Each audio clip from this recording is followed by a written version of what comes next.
இன்று நமது எல்லை கட்டிய வாழ்க்கையில் உள்ள அனுபவங்கள் வரையில உணர்ந்து இன்ப துன்பங்களை தீர்த்து உடல் வரையில எல்லை கட்டி கொண்ட மனநிலையில இருந்து விரிந்து இந்த பிரபஞ்சம் முழுவதிலும் இணைத்து கொண்டு நம்முடைய அறிவை விரித்து நின்று இந்த மைக்ரா கோஷம் என்று சொல்லக்கூடிய உடலுக்கும் மேக்ரா கோஷம் என்று சொல்லக்கூடிய இந்த பிரபஞ்சத்துக்கும் இடையே திட்டமிட்டு மனத்தால நாம் விரிந்தும் ஒடுங்கியும் பழகணும்.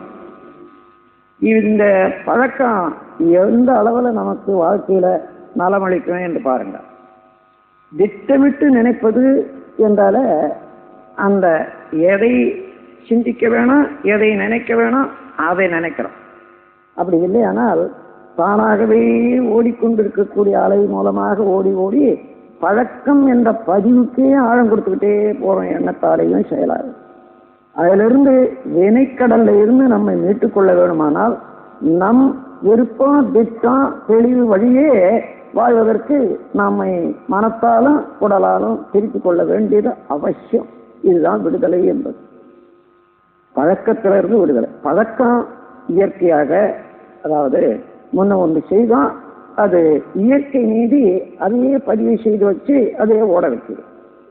மீண்டும் நாம் இன்னொன்று செய்தோமானால் அதுவும் அப்படியே ஆகுது. அப்படி எத்தனையோ காரியங்களை விரும்பியோ விரும்பாமலோ செய்த காரியங்கள் அத்தனையும் எண்ணமாகவும் உடல்ல உள்ள செல்களிடத்துல ஒரு இயக்க வேகமாகவும் பதிந்து அதுவே ஓடிக்கொண்டு இருக்குமே. ஆனால் முன்ன எந்த நிலையில நாம் எந்த அளவுக்கு துன்பங்களுக்கு காரணமான செயலையும் அதெல்லாம் செய்தோமோ திருப்பி அதிலேயே வந்துகிட்டு இருக்கு.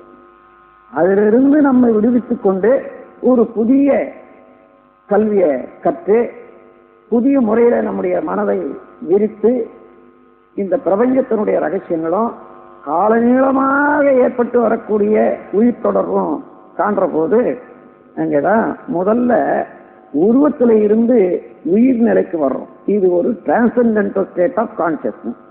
உடல் வரையில எல்லை கட்டி, உணர்வு வரையில எல்லை கட்டி, இந்திரியங்கள் வரையில எல்லை கட்டி இருக்கிற வரைக்கும் பொருள் மேல அதிகமான பற்று, உணர்ச்சி வயப்பட்ட காமக்ரோத லோபமோக மதமாச்சரியம் என்ற 6 குணங்கள் எழுச்சி இவைகளெல்லாம் தொடர்ந்து வந்து கொண்டே இருக்கு. அந்த உடலை நீங்கி உயிர் என்று எடுத்தால இந்த உடல்ல இருக்கக்கூடிய உயிர் சமஷ்டி என்ற பேருயிர் என்று சொல்லக்கூடிய மகா ஆகாசத்தோட தொடர்பு கொண்டிருக்கிறது. கூடுதல் குறைதல்னால் அங்கிருந்து தான் வரணும், அங்கிருந்து தான் போய் சேரணும். அதே போல அந்த மகாகாசத்துல இருந்து எல்லா உயிர்களும் தொடர்பு கொண்டிருக்கிறது. இப்ப மகாகாசத்தை ஒரு பெரிய ஒரு தளம், ஒரு குட்டை தண்ணீர் நிலையன்னு வச்சுங்க. அந்த நீர்நிலையில அங்கங்க ஒரு சுழற்சி ஏற்பட்டா எப்படி இருக்குன்னா அது போன்றுதான் அதுக்குள்ளாகவே நடைபெறக்கூடியதுதான் இத்தனை உயிர்களும். ஆனால் அங்கங்க லோக்கலைஸ்ட் ஆக்ஷன், அந்த பரவலாக இயங்கிக் கொண்டிருக்கிற தன்மையோடு இது தனித்தன்மை, தனி இயக்கம். அது தொடர்ந்து பிறவிதோறும் தொடர்ந்து வந்து கொண்டே இருக்கக்கூடியதுல இப்படி தனியான ஒரு லோக்கலைஸ் ஆக்ஷன் இப்படி நடந்து வரக்கூடிய உணர்ற போது உடலாக இருக்கிறோம் என்று நினைக்கிறோம். இப்ப அதை தாண்டி உயிர் நினைக்கிற போது உயிர் தான் நானாக இருக்கிறேன், உயிராகத்தான் இருக்கிறேன், இந்த உயிருக்கு உடல் வாகனமாக அமைந்திருக்கிறது என்ற போது இது ஒரு டிரான்சென்டென்டல் ஸ்டேட் ஆஃப் கான்சியஸ்னஸ். இதுல இருந்து உயர்ந்து போறோம். உடல் வரையில எல்லை கட்டினா அது சிறிய எல்லை தான். உயிர் என்ற அளவுக்கு வந்த பிறகு நாம் சமஷ்டியோடு சேர்ந்த உயிர் ஒரே உயிர் தான் இருக்க.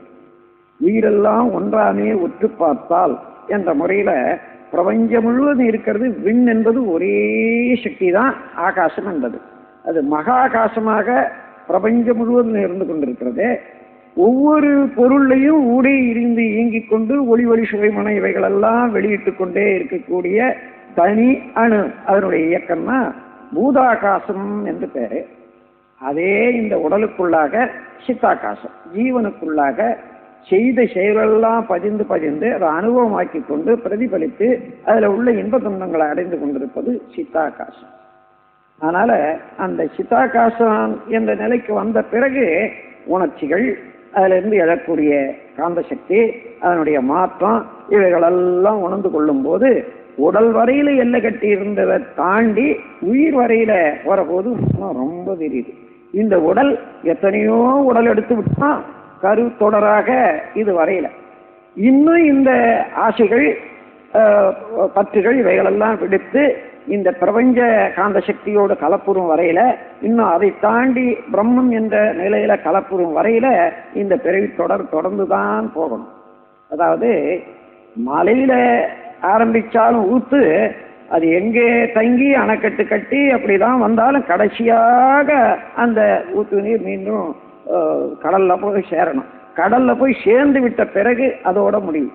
அதுபோல நம்முடைய ஜீவனாக வந்த எதுவுமே அவனண்ட போய் நேரடியாக முடிகிற வரைக்கும் தொடர்ந்து தான் சென்று கொண்டிருக்கிறது. அதுல மனித பிறவி கடைசியாக இருக்கிறது. இந்த நிலையில பார்க்கிற போது இந்த உயிருக்கு அப்பால ஆறாவது அறிவாக உள்ள மனிதனுக்கு தன்னை அறிந்து கொள்ளக்கூடியது, பிரம்மத்தை அறிந்து கொள்ளக்கூடியது விரிந்து நின்று வியாபகமாக மேக்ரா கோஷம் அகண்ட சமஷ்டிய எண்ணி எண்ணி எண்ணி சமஷ்டியோடு கலந்து நிற்கக்கூடிய தன்மை வரணும். அங்கதான் இந்த குழப்பங்கள், சிக்கல்கள், வேண்டாத பற்றுதல்கள், பேராசை முதலிய 6 குணங்கள் இவைகளெல்லாம் நீங்கி நற்குணங்களாக மாறி மன அமைதியும் தெளிவும் உண்டாகும். அதற்காகவே நாம் மன விரிவு பெற்று நீட்டி பார்க்கணும். பிரபஞ்சம் எங்கே ஆரம்பிச்சது, அதுல இருந்து இங்க வந்திருக்கிறோம். எங்கேயாலும் விடுபட்டதுன்னா இல்லை, ஆனாலும் மறந்து போயிருக்கிறோம். அப்பாவாக இருந்து அம்மாவாக இருந்து தான் இப்ப நாம் வந்திருக்கிறோம். இருந்தாலும் இப்ப அந்த இடத்துல நடந்த நிகழ்ச்சிகள் அத்தனையும் நினைவுக்கு வரல. ஆனா அவ்வளவு பதிந்து அந்த பதிவுகள் அவ்வப்போது எழுச்சி பெற்று இயங்கி கொண்டு வர்றதை பார்த்தோம். ஏன் நினைவுக்கு வரலன்னா அந்த உடல் இயக்கத்துல உள்ள செல்களும் அந்த செல்களால தொடர்பு கொண்ட மூளையும் அந்த உடலோட போச்சு. அந்த உடலை தாண்டி அதுல இருந்து அந்த அலை இயக்கத்தினால அலைதான் வந்தது. அந்த அலையிலிருந்து மீண்டும் இந்த உடல் அதே போல செல்கள் உண்டாச்சு, மூளையில செல்கள் உண்டாச்சு. இங்க புதிய பதிவுகள் தான் இப்ப இருக்குது. ஆகையினால அந்த பதிவுகள் எல்லாம் மறந்து போச்சு. பதிவுகள் இந்த வேகம் இருக்க, இயக்க வேகம் அது மாத்திரம் இருக்காது. எனவே இப்படி பார்க்க போனா இன்னைக்கு இந்த உடல் எடுத்து எப்படி வந்தோம், தாய் தந்தையர் மூலமாக உயிர், உடல், விந்து இப்படி ஏற்பட்டு தான் வந்தோம். அதற்கு முன்னே அவர்கள் வந்தது இப்படியே தொடர்ந்து போகும்.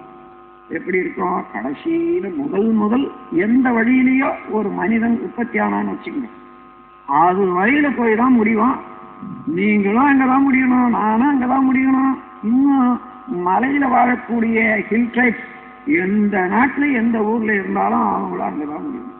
அப்படி அந்த ஒரு மனிதன் முதல்ல தோன்றினானே அதுதான் ஆரம்பம். அவன் தான் எல்லாருக்கும் அப்பா. அது அறிகிற போது இந்த வேறுபட்ட ஜாதி, வேறுபட்ட இனமெல்லாம் எப்படி வந்தது என்றதையும் பார்க்க வேண்டியது வரும்.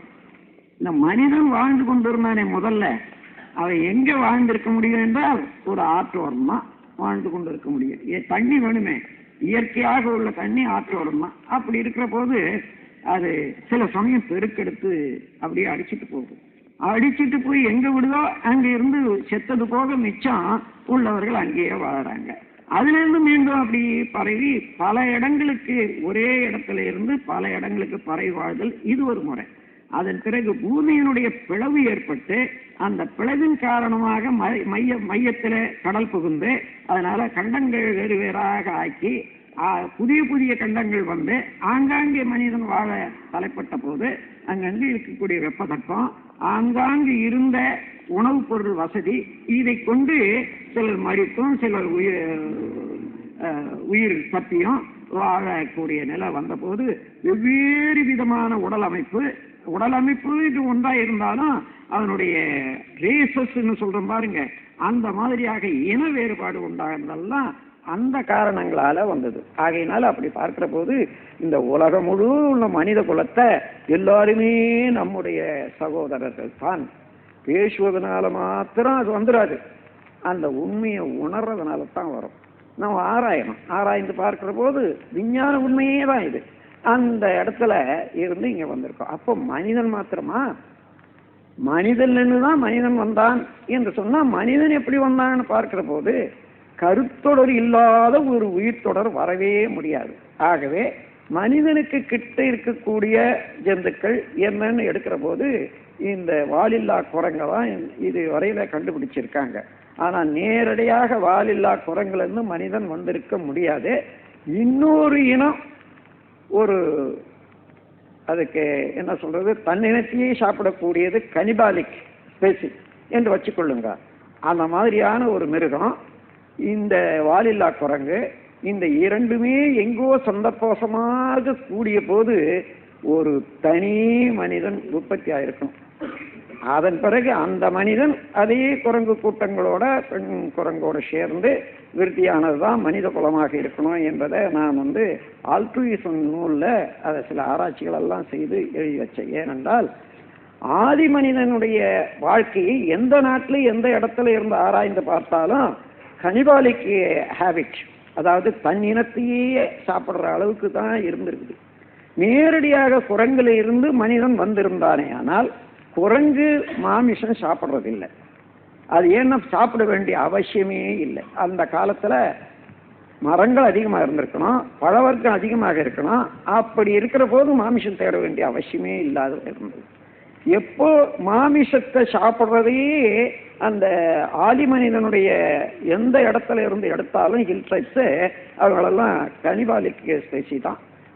அதை நீங்கள் நம்முடைய பாரதத்தில் கூட ஒரு கதை வர்ற போது பார்த்தீங்கன்னா, ஏதோ ஒரு சூரம் தினந்தோறும் வேண்டிய ஆளை அடித்து சாப்பிட்டுட்டே இருந்தான்.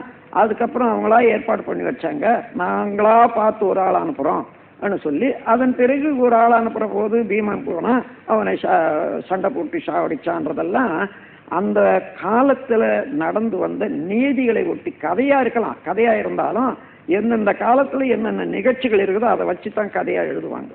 ஆகையினால இதெல்லாம் இந்த மனித இன பரிணாமத்தை கூறுகிறது. சைவ சமயம் வந்தது, அதன் பிறகு சாக்த சமயம் வந்தது. அது மூலமாக அத்வைதம் துவைதம் இந்த ரெண்டையும் விருத்தி செய்துட்டாங்க. ஆனால் வைணவ சமயம் வந்தபோது அது விசிஷ்டாத்வைதம் என்று கூறினாங்க. பாருங்க, அவர்கள் எப்படி வாழ்க்கையில சித்தாந்தத்தை அடிப்படையாக கொண்டது. அது வாழ்க்கையில எவ்வாறு இயற்கையை பயன்படுத்திக் கொள்வது என்பதில் அதிக முக்கியத்துவம் கொடுத்த போது மனிதன் எப்படி உற்பத்தி ஆனான் என்ற சிந்தனை வைணவ சம்பிரதாயத்தில் வைணவ சமயம் வந்த பிறகுதான் ஆராய்ச்சியை எடுத்தாங்க. அப்பொழுதுதான் அவர்கள் கண்டுபிடிச்சது evolution of living being, evolution of cultural value என்று இரண்டை கண்டுபிடிச்சாங்க. அதாவது உயிரின பரிணாமம் ஒன்று, அந்த உயிரின பரிணாமத்தில் இருந்து மனித வளர்ச்சி, அறிவின் வளர்ச்சி பரிணாமம் என்று ரெண்டு எடுத்தாங்க மனிதன்ல இருந்து. அதே தான் இப்போ தசாவதாரம் என்ற கதையாக சொன்னாலும் நீண்ட கால மனித இன சரித்திரத்தை அறிவினால் அவன் எவ்வாறு கண்டுபிடிச்சான். இப்போதானே ஒரு சில 100 ஆண்டுகளுக்கு முன்னதாக டார்வின் சயின்ஸ் மூலமாக மனித இன வளர்ச்சியை கண்டுபிடிச்சது. அவர்கள் அந்த காலத்தையே கண்டுபிடிச்சிருக்காங்க. பாருங்க, முதல்ல இருந்தது நீர்க்கோளம் தான். நீர்க்கோளத்திலிருந்து பூமி மையத்தில் கெட்டிப்பொருள் உண்டாகி அங்கிருந்து வந்த வெப்பத்தினால மேலே கொண்டு அந்த எரிமலையின் மூலமாக தள்ளி கொஞ்சம் கொஞ்சமாக மலை வளர்ந்தது. மலைகள் இருந்தது. மலைகளில் இருந்து மழை பேஞ்சு மழை அது கரைந்து அப்புறம் முல்லை ஆயிற்று, காடுகள் ஆயிற்று. இன்னும் மெல்லிய மணல்கள் சேர்ந்த போது இன்று விளைநிலம் என்று சொல்லக்கூடிய மருதம் என்ற நிலம் உண்டாச்சு. அதன் பிறகு நீர் இருந்த ஓரமெல்லாம் நெய்தல் என்று சொல்றான். இந்த உள்ள இருக்கக்கூடிய நிலப்பரப்பு, நிலத்தினுடைய கெட்டித்தன்மை அதிகமாக ஆக ஆக நீரை தாண்டி மேலே பொத்துக்கிட்டு வருது பாருங்க. அப்படியே சில இடங்கள்ல 1000 மைலுக்கு தூக்கி விடும். அப்படி தூக்கிவிட்ட இடங்களெல்லாம் டெசர்ட் என்று பாலைன்னு சொன்னாங்க. நிறைய பாலைவனங்கள் எல்லாம் இப்போ மனித வாழும் வனங்களாகவே ஆகிப்போச்சு. உதாரணமா ஒரு இங்க யுஎஸ்ஏவில் லாஸ் ஏஞ்சலஸ் எடுத்தீங்கன்னா அந்த பாலைவனத்தினுடைய இதையே பார்க்கலாம். மேலே பார்த்தீங்கன்னா எத்தனையோ ஜீவன்கள் நீர்ல வாழ்ந்த ஜீவன்கள்ல இருந்து உற்பத்தியான தொடராக இருக்கும் செடி கொடி வகைகள் எல்லாம். அது பக்கத்திலேயே இன்னொரு ஒரு பெரிய மலை இருக்கிறது. அது என்ன மலை? அது அரிசோனா என்ற இடத்துல இருக்கு. அதை பார்த்தீங்கன்னா அது 1.5 மைல் 2 மைல் உயரத்துக்கு பார்த்தாலும் கூட படிப்படிப்படியாக நீர் வாழ்ந்த அதனுடைய எலும்பு, அதனுடைய இதெல்லாம் அடையாளம்லாம் இருக்கு. அப்படியெல்லாம் வர்றது தான். அப்படியே தூக்கிடுற போது மணல் மேலே வரும், அல்லது கெட்டிப்பொருள் மேலே வரும், தண்ணி கீழே போயிடும். அங்கே டெசர்ட்னு பாலைன்னு சொல்லுவாங்க. ஆகவே 5 வகை நிலங்கள் இப்படித்தான் உற்பத்தி ஆச்சு. 5 வகை நிலங்கள்ல முதல் வந்த நிலம்னா வெப்பதட்பத்தில் சரியாது. ஏன்னா ஈக்குவேட்டர்ல அடுத்து தான் வந்திருக்க முடியும். அதனால தமிழ்நாட்டை போல அந்த ஈக்குவேட்டரை அடுத்த நிலங்களெல்லாம் முதல் வந்தவை. அது நிறைய மலைகள் உள்ள இடம். அதான் குறிஞ்சி தான் முதல்ல உற்பத்தி ஆச்சு. குறிஞ்சியிலிருந்து நெய்தல், இது முல்லைன்னா காடுகள். அந்த காடுகள்லேருந்து அதன் பிறகு மருத நிலம். இந்த மருத நிலத்தில் வந்தவங்க தான் பயிர் வச்சு தொடர்ந்து வாழ தொடங்கினாங்க. அதுக்கு முன்னே இருந்தவன் இருக்கக்கூடிய மிருகங்களையே அடித்து கொண்டு சாப்பிட்டுட்டு வந்தான் அது குறிஞ்சி நிலத்தில் உள்ளவர்கள். அவங்க இயற்கையாக கிடைச்ச உணவோடு இருந்தாங்க. ஆனால் இந்த முல்லையில் வந்த பிறகு தானே ஆடு மாடுகளை வளர்த்து அதன் மூலமாக பால் எடுத்து அதன் மூலமாக மாംசம் எடுத்து சாப்பிட்றது வந்தது. அப்போ மருத நிலத்துக்கும் இந்த குறிஞ்சி நிலத்துக்கும் மத்தியில் வாழ்ந்த மக்களுக்கு இடையர்கள் என்று சொன்னாங்க. இடை என்றால் குறுக்க, மத்தியில் இருப்பது என்று. அந்த மாதிரி வளர்ந்து வந்த காரணத்தினால முதல்ல இன்னைக்கு 28 பாகம் பூமியும் 72 பாகம் தண்ணியிலேயே இருக்குது இந்த உலக உருண்டையை சுற்றி இருக்கக்கூடிய பரப்பில். அப்போ முன்ன என்ன இருந்திருக்கும்னா முழுக்கவே தண்ணியாகவே இருந்து அதுல இருந்து கொஞ்சம் கொஞ்சமாக விரிந்து கொண்டே இருக்கிறது. இன்னும் யாராவது சொல்றாங்களே அழிந்துவிடும்ன்றது. இனிமேல் உலகத்துல அதாவது அழிந்துடுறது எங்கேயோ ஒன்று கொஞ்சம் எக்கச்சக்கமாக நடுமையத்துல கரைந்து உள்ள போச்சுன்னா எங்கேயோ ஒரு இடத்துல உள்ள போகுமே தவிர இனிமேல் நிலப்பரப்பு தான் அதிகமாகும். இன்னும் அப்படியே தூக்கி பாலைவனங்கள் அதுல இருந்து நிலப்பரப்பு தான் அதிகமாகுமே தவிர நீர்பரப்பு அதிகமாக ஆகவே ஆகாது. அந்த முறையில நாம் பார்த்தோம்னா முதல்ல நீர் இருந்தது, நிலம் வந்தது. இப்போ எந்த இடத்துல ஜீவன் உற்பத்தி ஆகும்? நீர்ல தான் உற்பத்தி ஆகும். நீர்ல உற்பத்தி ஆகிறதுனால முதல் எல்லாம் வந்த இறைவன் உயிரினமாக பரிணாமம் அடைஞ்ச போது மச்சாவதாரம் எடுத்தான்னு சொன்னாங்க. அதற்கு அடுத்தது நீருக்கும் நிலத்துக்கும், 2 நீர்ல இருந்து நிலத்துக்கு போனோம். நீருக்கும் நிலத்துக்கும் 2லையும் வாழக்கூடிய உயிரினம் என்ன என்று கண்டாங்க. ஆமைதான். அதனால கூர்மாவதாரம், மச்சம் கூர்மம். அதாவது அவர்கள் யூகித்த யூகத்துக்கு சொல்றேன் நான். அப்புறம் கூர்மம் போனா அதை முதல்ல விளைஞ்சது புல்லு தான். அந்த புல்லுக்கு அடியில் இருக்கக்கூடிய கிழங்குகளை தோண்டித்தான் உயிர் வாழ்ந்திருக்கணும் ஜீவன்கள். அப்படி உள்ளது என்னன்ற போது பன்றி தான் அப்படி குழி நோண்டி வேறெடுத்து சாப்பிடக்கூடியது என்ற போது மச்சம் கூர்மம் வராகம். அதன் பிறகு மனித உருவுக்கும் சாதாரண கால்நடைகளுக்கும் இடையில ஏதோ ஒரு உருவம் இருக்கணும், அதுல இருந்து தான் மனிதன் வந்திருக்கணும்னு யூகிச்சாங்க. பின்னால இந்த வரிசையப்படுத்தி சயின்ஸ்ல வந்த போது குரங்குல இருந்து மனிதன் வந்திருப்பான் என்றது பின்னால கண்டுபிடிச்சவர்கள். ஆனா அப்போ அவங்க என்ன எடுத்தாங்க? முக ஒற்றுமையை எடுத்தாங்க. இந்த உலகில் உள்ள எல்லா உயிர்களும் மனிதனுக்கு கிட்ட இருக்கக்கூடிய முகம் என்ன என்ற போது சிம்மம் தான் என்று கண்டுபிடிச்ச போது அந்த சிம்மத்துல இருந்துதான் மனிதன் வந்திருப்பான் என்பதுக்கு நரசிம்மம் என்று ஒரு அவதாரம் 4வது. இது வரையில ஜீவ இன பரிணாமத்துல மிருகங்கள் வரையில கொண்டு வந்து விட்டாங்க. மிருகங்கள்ல இருந்து மனிதன் வந்தானே, எப்படி என்ன வித்தியாசம்? வாய் ஒன்று மனம் ஒன்று. சிந்திக்கும் ஆற்றலும் வாயினால பேசுவதும் மனிதனுக்கு மற்ற உயிர்களை விட அவன் மிகுந்தவன். அதனால வாயும் மனமும் உள்ளவன் வாமனன். 5வது மனித பிறவியில இருந்து தொடர்ந்தது. வாமன அவதாரத்துக்கு பின்னால என்ன வச்சிருக்காங்க பாருங்க. அதன் பிறகு மனிதன் வாழ தொடங்கினான்னா உழுதுதான் வாழ்ந்திருக்கணும். அதனால கலப்பையை கொடுத்து பலராம அவதாரம் ஒன்று கொடுத்தாங்க. அதன் பிறகு ஆட்சியை அமைச்சு ராமாவதாரம் வச்சாங்க. அதன் பிறகு கலைகளை எல்லாம் ஒரு குறிப்பிடுவதற்காக, அழகு கலைகள் இவைகளெல்லாம் குறிப்பிடுவதற்காக கிருஷ்ணாவதாரத்தை கொண்டு வந்தாங்க. கடைசியில கொண்டு வந்தவங்க இன்னும் ஒரு அவதாரத்தை வரப்போகுதுன்னுட்டு விட்டு வச்சிருக்காங்க, கலிக்காவதாரம்னுட்டு. அதுக்குள்ள புத்தாவதாரம் தான் 10. இன்னும் யாராயிலும் நல்ல ஒரு பிரசிடென்ட் வந்தா இவர் தான் 10வது அவதாரம்னு கூட சொல்லிவிடுவாங்க இப்ப வரப்போற. அதனால ஆனால் இதெல்லாம் இங்க அந்த கற்பனையாக வந்த எந்த யூகத்துல இருந்து இந்த பரிணாமத்தை கொண்டு வந்தாங்க பாருங்க. அப்படி அந்த காலத்துல இருந்தே இந்த ஆராய்ச்சியும் மனிதன்ட வந்திருக்குது. இந்த யுகம் அதுல மனித இனத்தை நோக்கி ஆராய்ந்த ஒரு பண்பாடு தமிழ்நாட்டுக்கு, முக்கியமாக இந்திய நாட்டுக்கு அது அதிகமாக பொருந்தும். காரணம், இது இந்திய நாடு இந்த ஈக்குவேட்டர் பக்கத்துல இருப்பதனாலையும் சீதோஷ்ண நிலை, அது தமிழ்நாட்டில் தான் சீதோஷ்ண நிலை வேறுபாடு இல்லாத அதிகமாக இருப்பதனாலையும் இங்கே சிந்திக்கிறதுக்கு, இன்னும் உலகத்தை பற்றி உணர்றதுக்கு, அதான் எந்த எடுத்தாலும் அந்த காலத்தில் உள்ள புலவர்கள் எல்லாம் கூட உலகம் உலகம் உலகம் உலகம் என்றே பாடுவாங்க. அந்த மாதிரி அந்த சிந்தனையிலேயே வந்த ஒரு நாடு இந்த தமிழ்நாடு.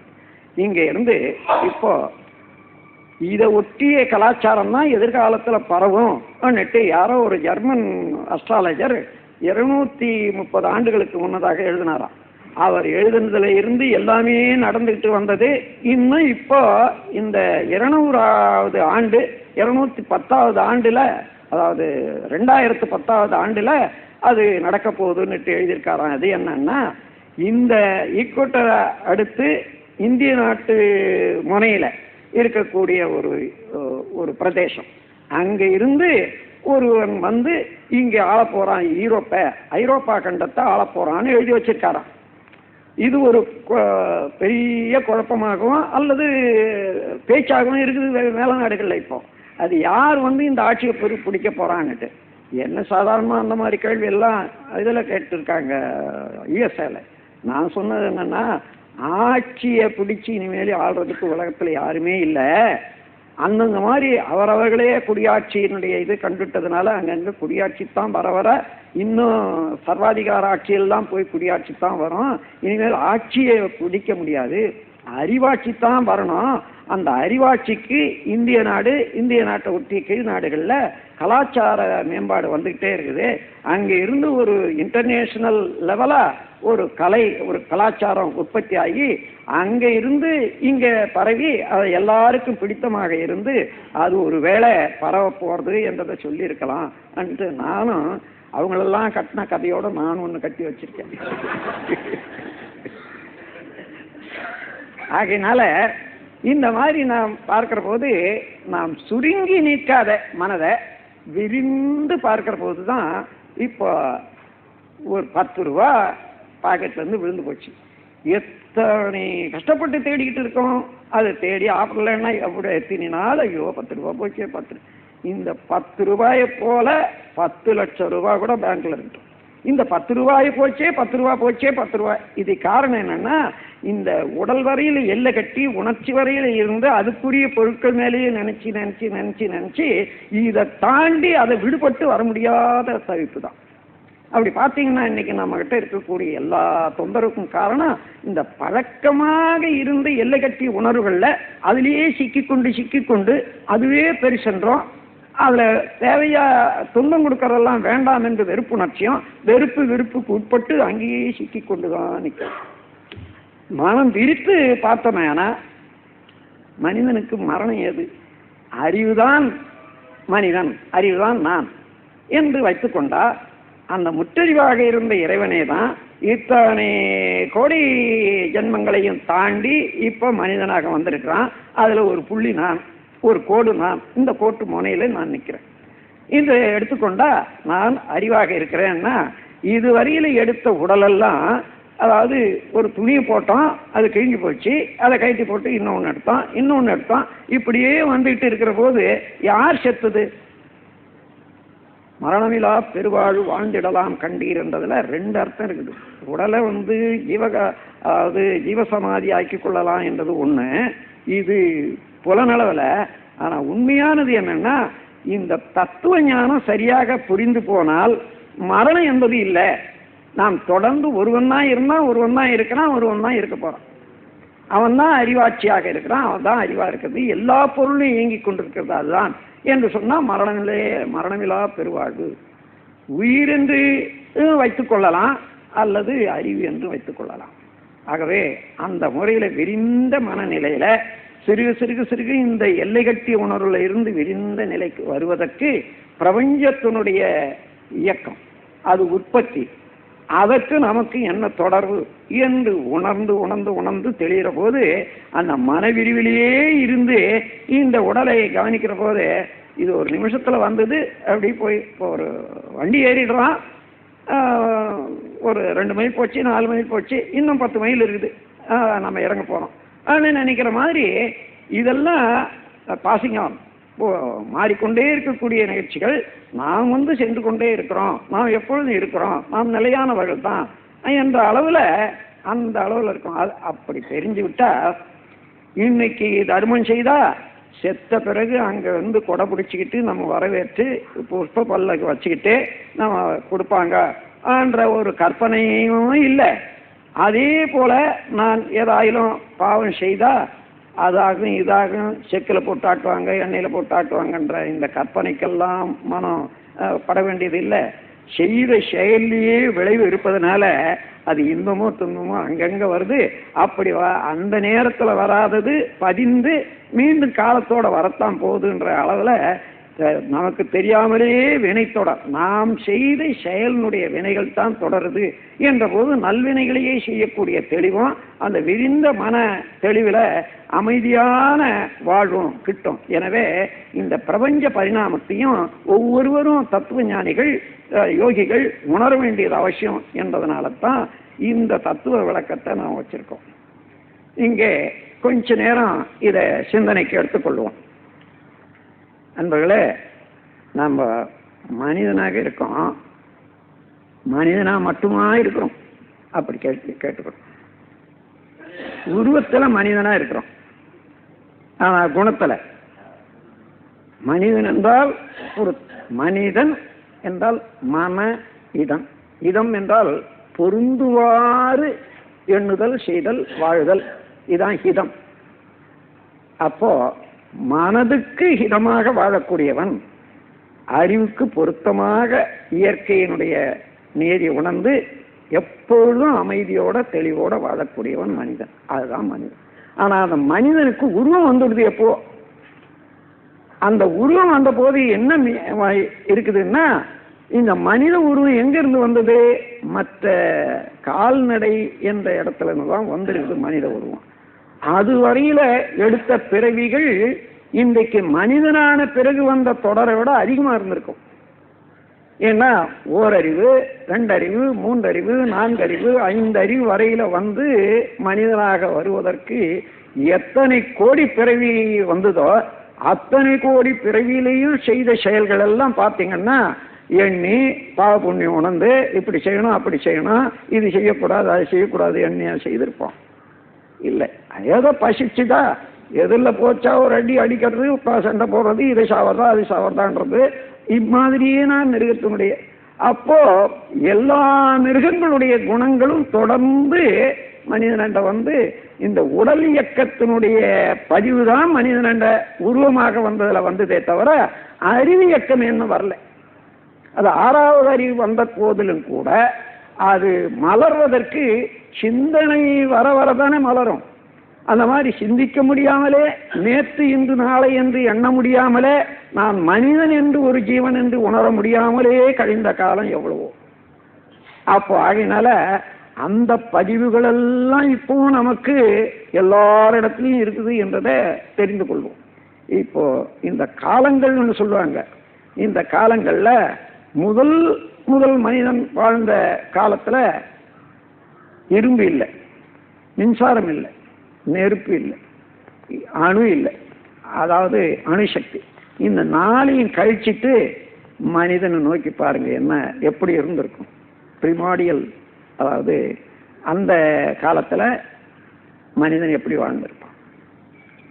அந்த காலத்துல மனிதனுடைய வாழ்க்கைய ஒரு சாதாரண உயிரினங்களை போல குகையில காட்டுல இருந்து வாழ்ந்தான். துணி வந்த காலம் பின்னால எவ்வளவோ காலம். துணியா கூட முதல்ல கட்ட ஆரம்பிக்கல. அந்த மனதுக்கு இது அசிங்கா இந்த உடலை அந்தாண்ட இன்னொருத்தர் பார்க்க கூடாது என்ற போது மனித இனத்துல பெண்ணுதான் முதல்ல ஆடைய கட்ட கத்து கொடுத்தா மனிதனுக்கு இலையால மறைச்சு. அதன் பிறகு ஆண்களும் மறைக்க ஆரம்பிச்சாங்க. அப்புறம் இலையில இருந்து நாறு பனையாடை இவைகளெல்லாம் கூட உடையாக இருந்து அதன் பிறகு உயிர்வதை செய்து எடுக்கிற தோலை உடையாக கொண்ட காலம். அப்படி பார்த்தீங்கன்னா அவ்வளவுனுடைய பழக்க வழக்கங்களும் பதிவுகளும் மனிதன் இருக்கும். இன்றைக்கு ஒரு 10 குழந்தைகளை எல்லாம் 3 வயசுக்குள்ள 2 வயசு 2.5 வயசு இன்னும் 1 வயசு நடக்கக்கூடிய அளவில் விட்டு ஒரு 10 குழந்தைகளை விளையாட கொடுங்க. விளையாடுறதுக்கு நல்ல அகன்ற இடமா இருக்கணும். அதில் எல்லா விதமான விளையாட்டு சாமான்களும் நிறைய குவிச்சு வைங்க. அப்புறம் அந்த மூலை இந்த மூலையிலெல்லாம் ஒரு குகை மாதிரி ஒன்று வச்சு ஒரு வலை மாதிரி ஒன்று வச்சுடுங்க. ஒரு ஏணி மாதிரி வச்சு மேலே ஏறுறதுக்கு ஒரு வழி வைக்கிற மாதிரி வைங்க. இப்படியெல்லாம் வச்சு வைங்க. இந்த குழந்தைகள் விளையாடிக்கிட்டே இருக்கும். அப்புறம் கொஞ்ச நேரம் ஆச்சுன்னா இதை போட்டுரும். இந்த வலை இருக்குது பாருங்க, அந்த வலையில் ஒன்று பார்த்துடுதுன்னு வச்சுங்க, நீங்கள் நேராக நீங்கள் மாத்திரம் வாட்ச் பண்ணிட்டே வாங்க, நேராக போய் தலையை விடும். இல்லை ஏன்னா இந்த வலையிலே வாழ்ந்த பழக்கம் இருக்குதுங்க. அப்புறம் இந்த மேலே ஏறி ஏணியில் ஏறி எதை பிடிச்சி களையை பற்றி தங்கும். இப்படியெல்லாம் இருந்தால் அத்தனை உயிர்களுடைய பழக்கம் அங்கேருந்து எனக்கு உனக்குன்னா ஒன்னோட ஒன்று அடிச்சுக்கும், கடிக்கும்.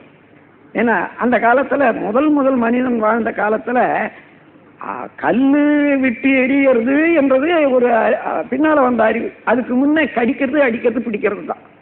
இப்போ இந்த 2 குழந்தைகளாண்ட ஒன்றுமே இல்லைன்னா நீங்களும் கூட அதோட கூட இது பண்ணிங்கன்னா கையை கடிச்சு விடும். இத்தனை ஜீவன்களுடைய ஒரு பதிவும் அப்படித்தான் முதல்ல மனிதன் தோன்றினான். இன்றைக்கும் முதல்ல பிறக்கிற போது அது அவ்வளவும் தான் முதல்ல இயக்க ஆரம்பிக்கும். ஏன்னா பஞ்சேந்திரியங்கள் வரைக்கும் தானே இயங்குது, அறிவாராய்ச்சி வரல.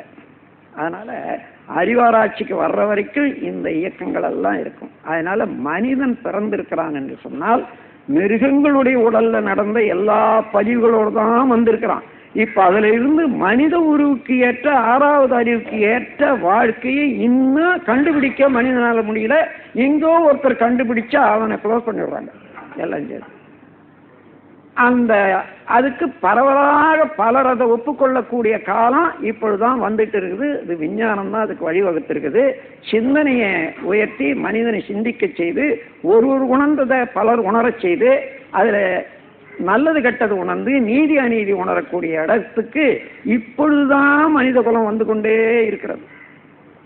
சுமார் ஒரு 5000-10,000 வருஷத்திலிருந்து நடந்து வருதுன்னு வச்சுங்களேன். இப்போதான் அந்த செயல் பழக்கத்தில் இருந்து அறிவினுடைய திறமை, அதாவது எண்ணி செய்வது, திட்டமிட்டு செயல் செய்வது, இதுதான் அறிவுக்கு வேண்டியது. அந்த திட்டமிட்டு செய்து விளைவை கண்காணிப்பது, அந்த விளைவை வைத்துக்கொண்டு மீண்டும் செய்வது. அதாவது முதல்ல தேடுறான், அவனுக்கு வேண்டிய பொருளை தேடி அடையிறான், அதை அனுபவிக்கிறான், அதில் ஆரம்பம். மீண்டும் அதில் ஆழ்ந்து சிந்திக்கிறான் பாருங்க. இதை முதல்ல தேடுறத ஆங்கிலத்தில் சர்ச்னு சொல்றாங்க. அதுக்கப்புறம் அப்படி பெற்ற பொருளை மீண்டும் ஆராயறது ரீசர்ச்னு சொல்றான். எந்த பொருள் முதல்ல சர்ச் பண்ணிட்டு இருந்தானோ அது கிடைச்சி போச்சு, அதை மேலே ஆழ்ந்து சிந்திச்சு அதில் உள்ள தன்மை உணர்ற போது ரிசர்ச்ன்றாங்க. இன்னும் நாம் சர்ச்சிலே தான் இருக்கிறோம், ரிசர்ச்சுக்கு போகலை இந்த பக்கம் கீழ்நாட்டில் உள்ளவர்கள் எல்லாம். ஆகவே அந்த முறையில் இப்போ இருக்கிறதுக்கு நம்முடைய ரிசர்ச்சு, நம்முடைய பெரியவர்கள் எல்லாம் என்ன செய்தாங்கன்னா மனிதனுடைய மனதை பற்றியே ரிசர்ச் அதிகமாக பண்ணாங்க.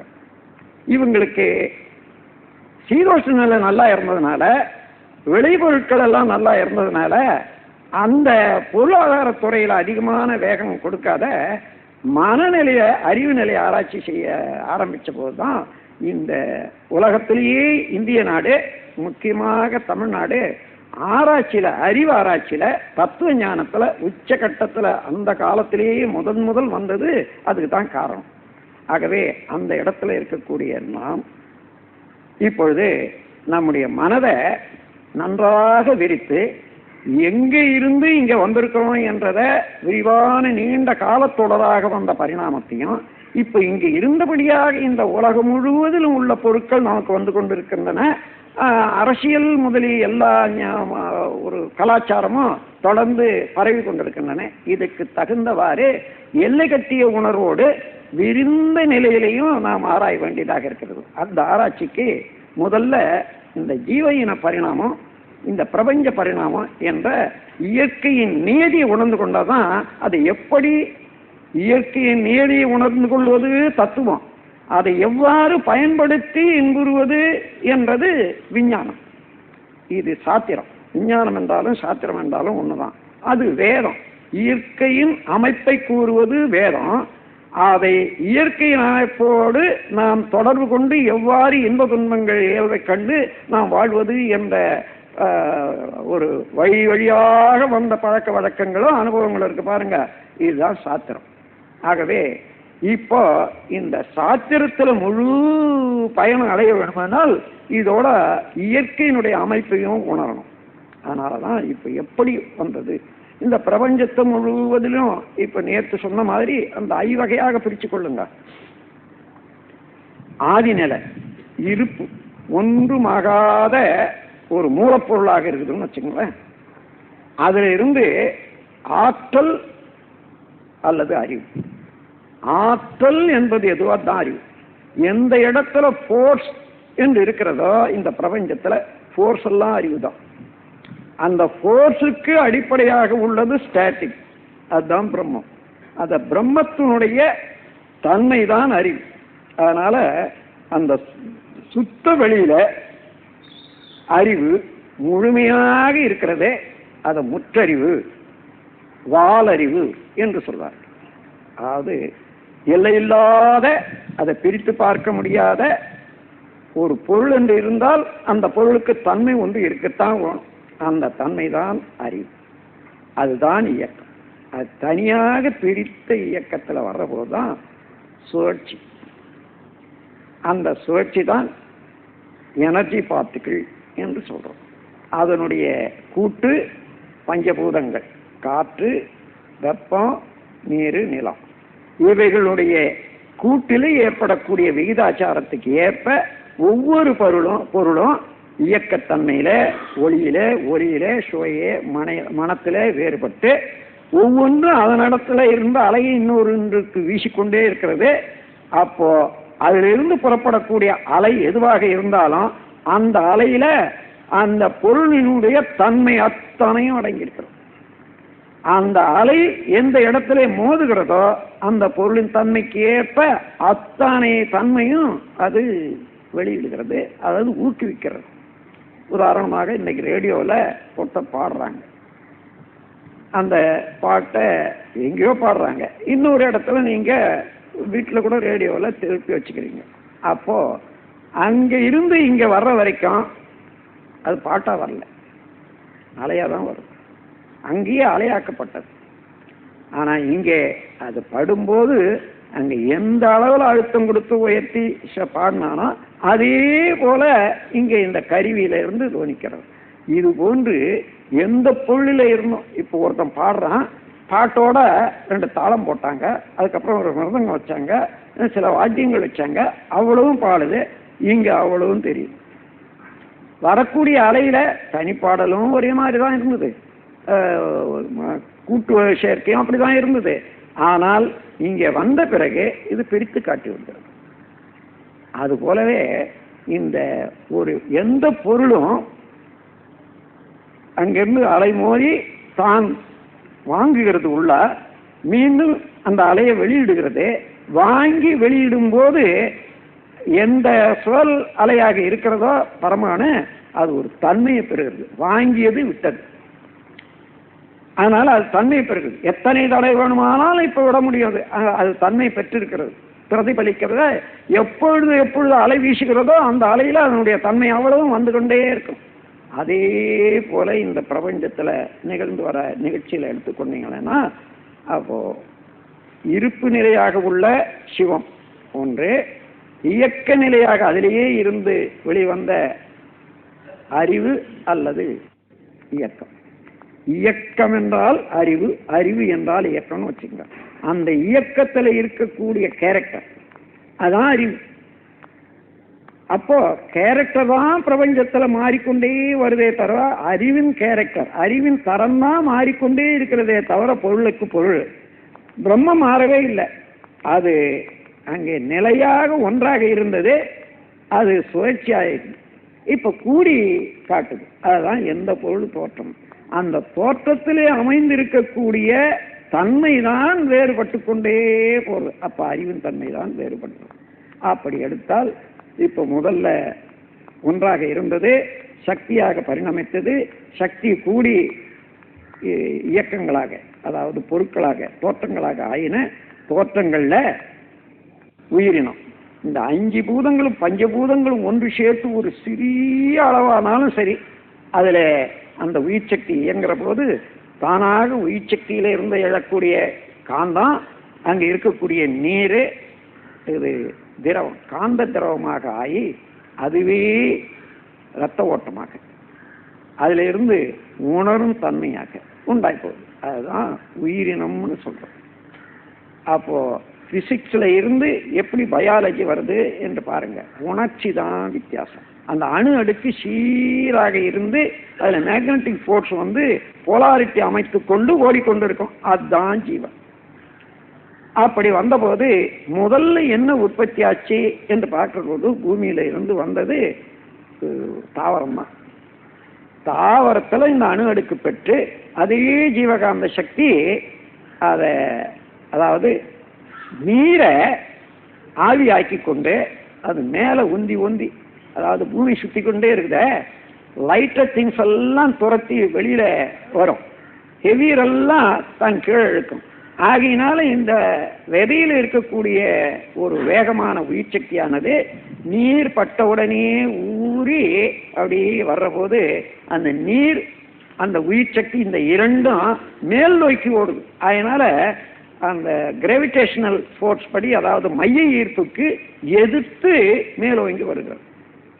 இதுதான் முதல் அணு அடுக்கு நிலையமாக உயிரினமாக பரிணாமத்துல ஓரறிவு என்று சொல்றோம். தொடு உணர்ச்சி உள்ளது. அப்போ எந்த விதையாக இருந்தாலும் நீங்க எடுத்து கொஞ்ச காலம் விதைக்காத, முத்தியதாக இருந்தால் விதைக்காத விட்டுடுங்க.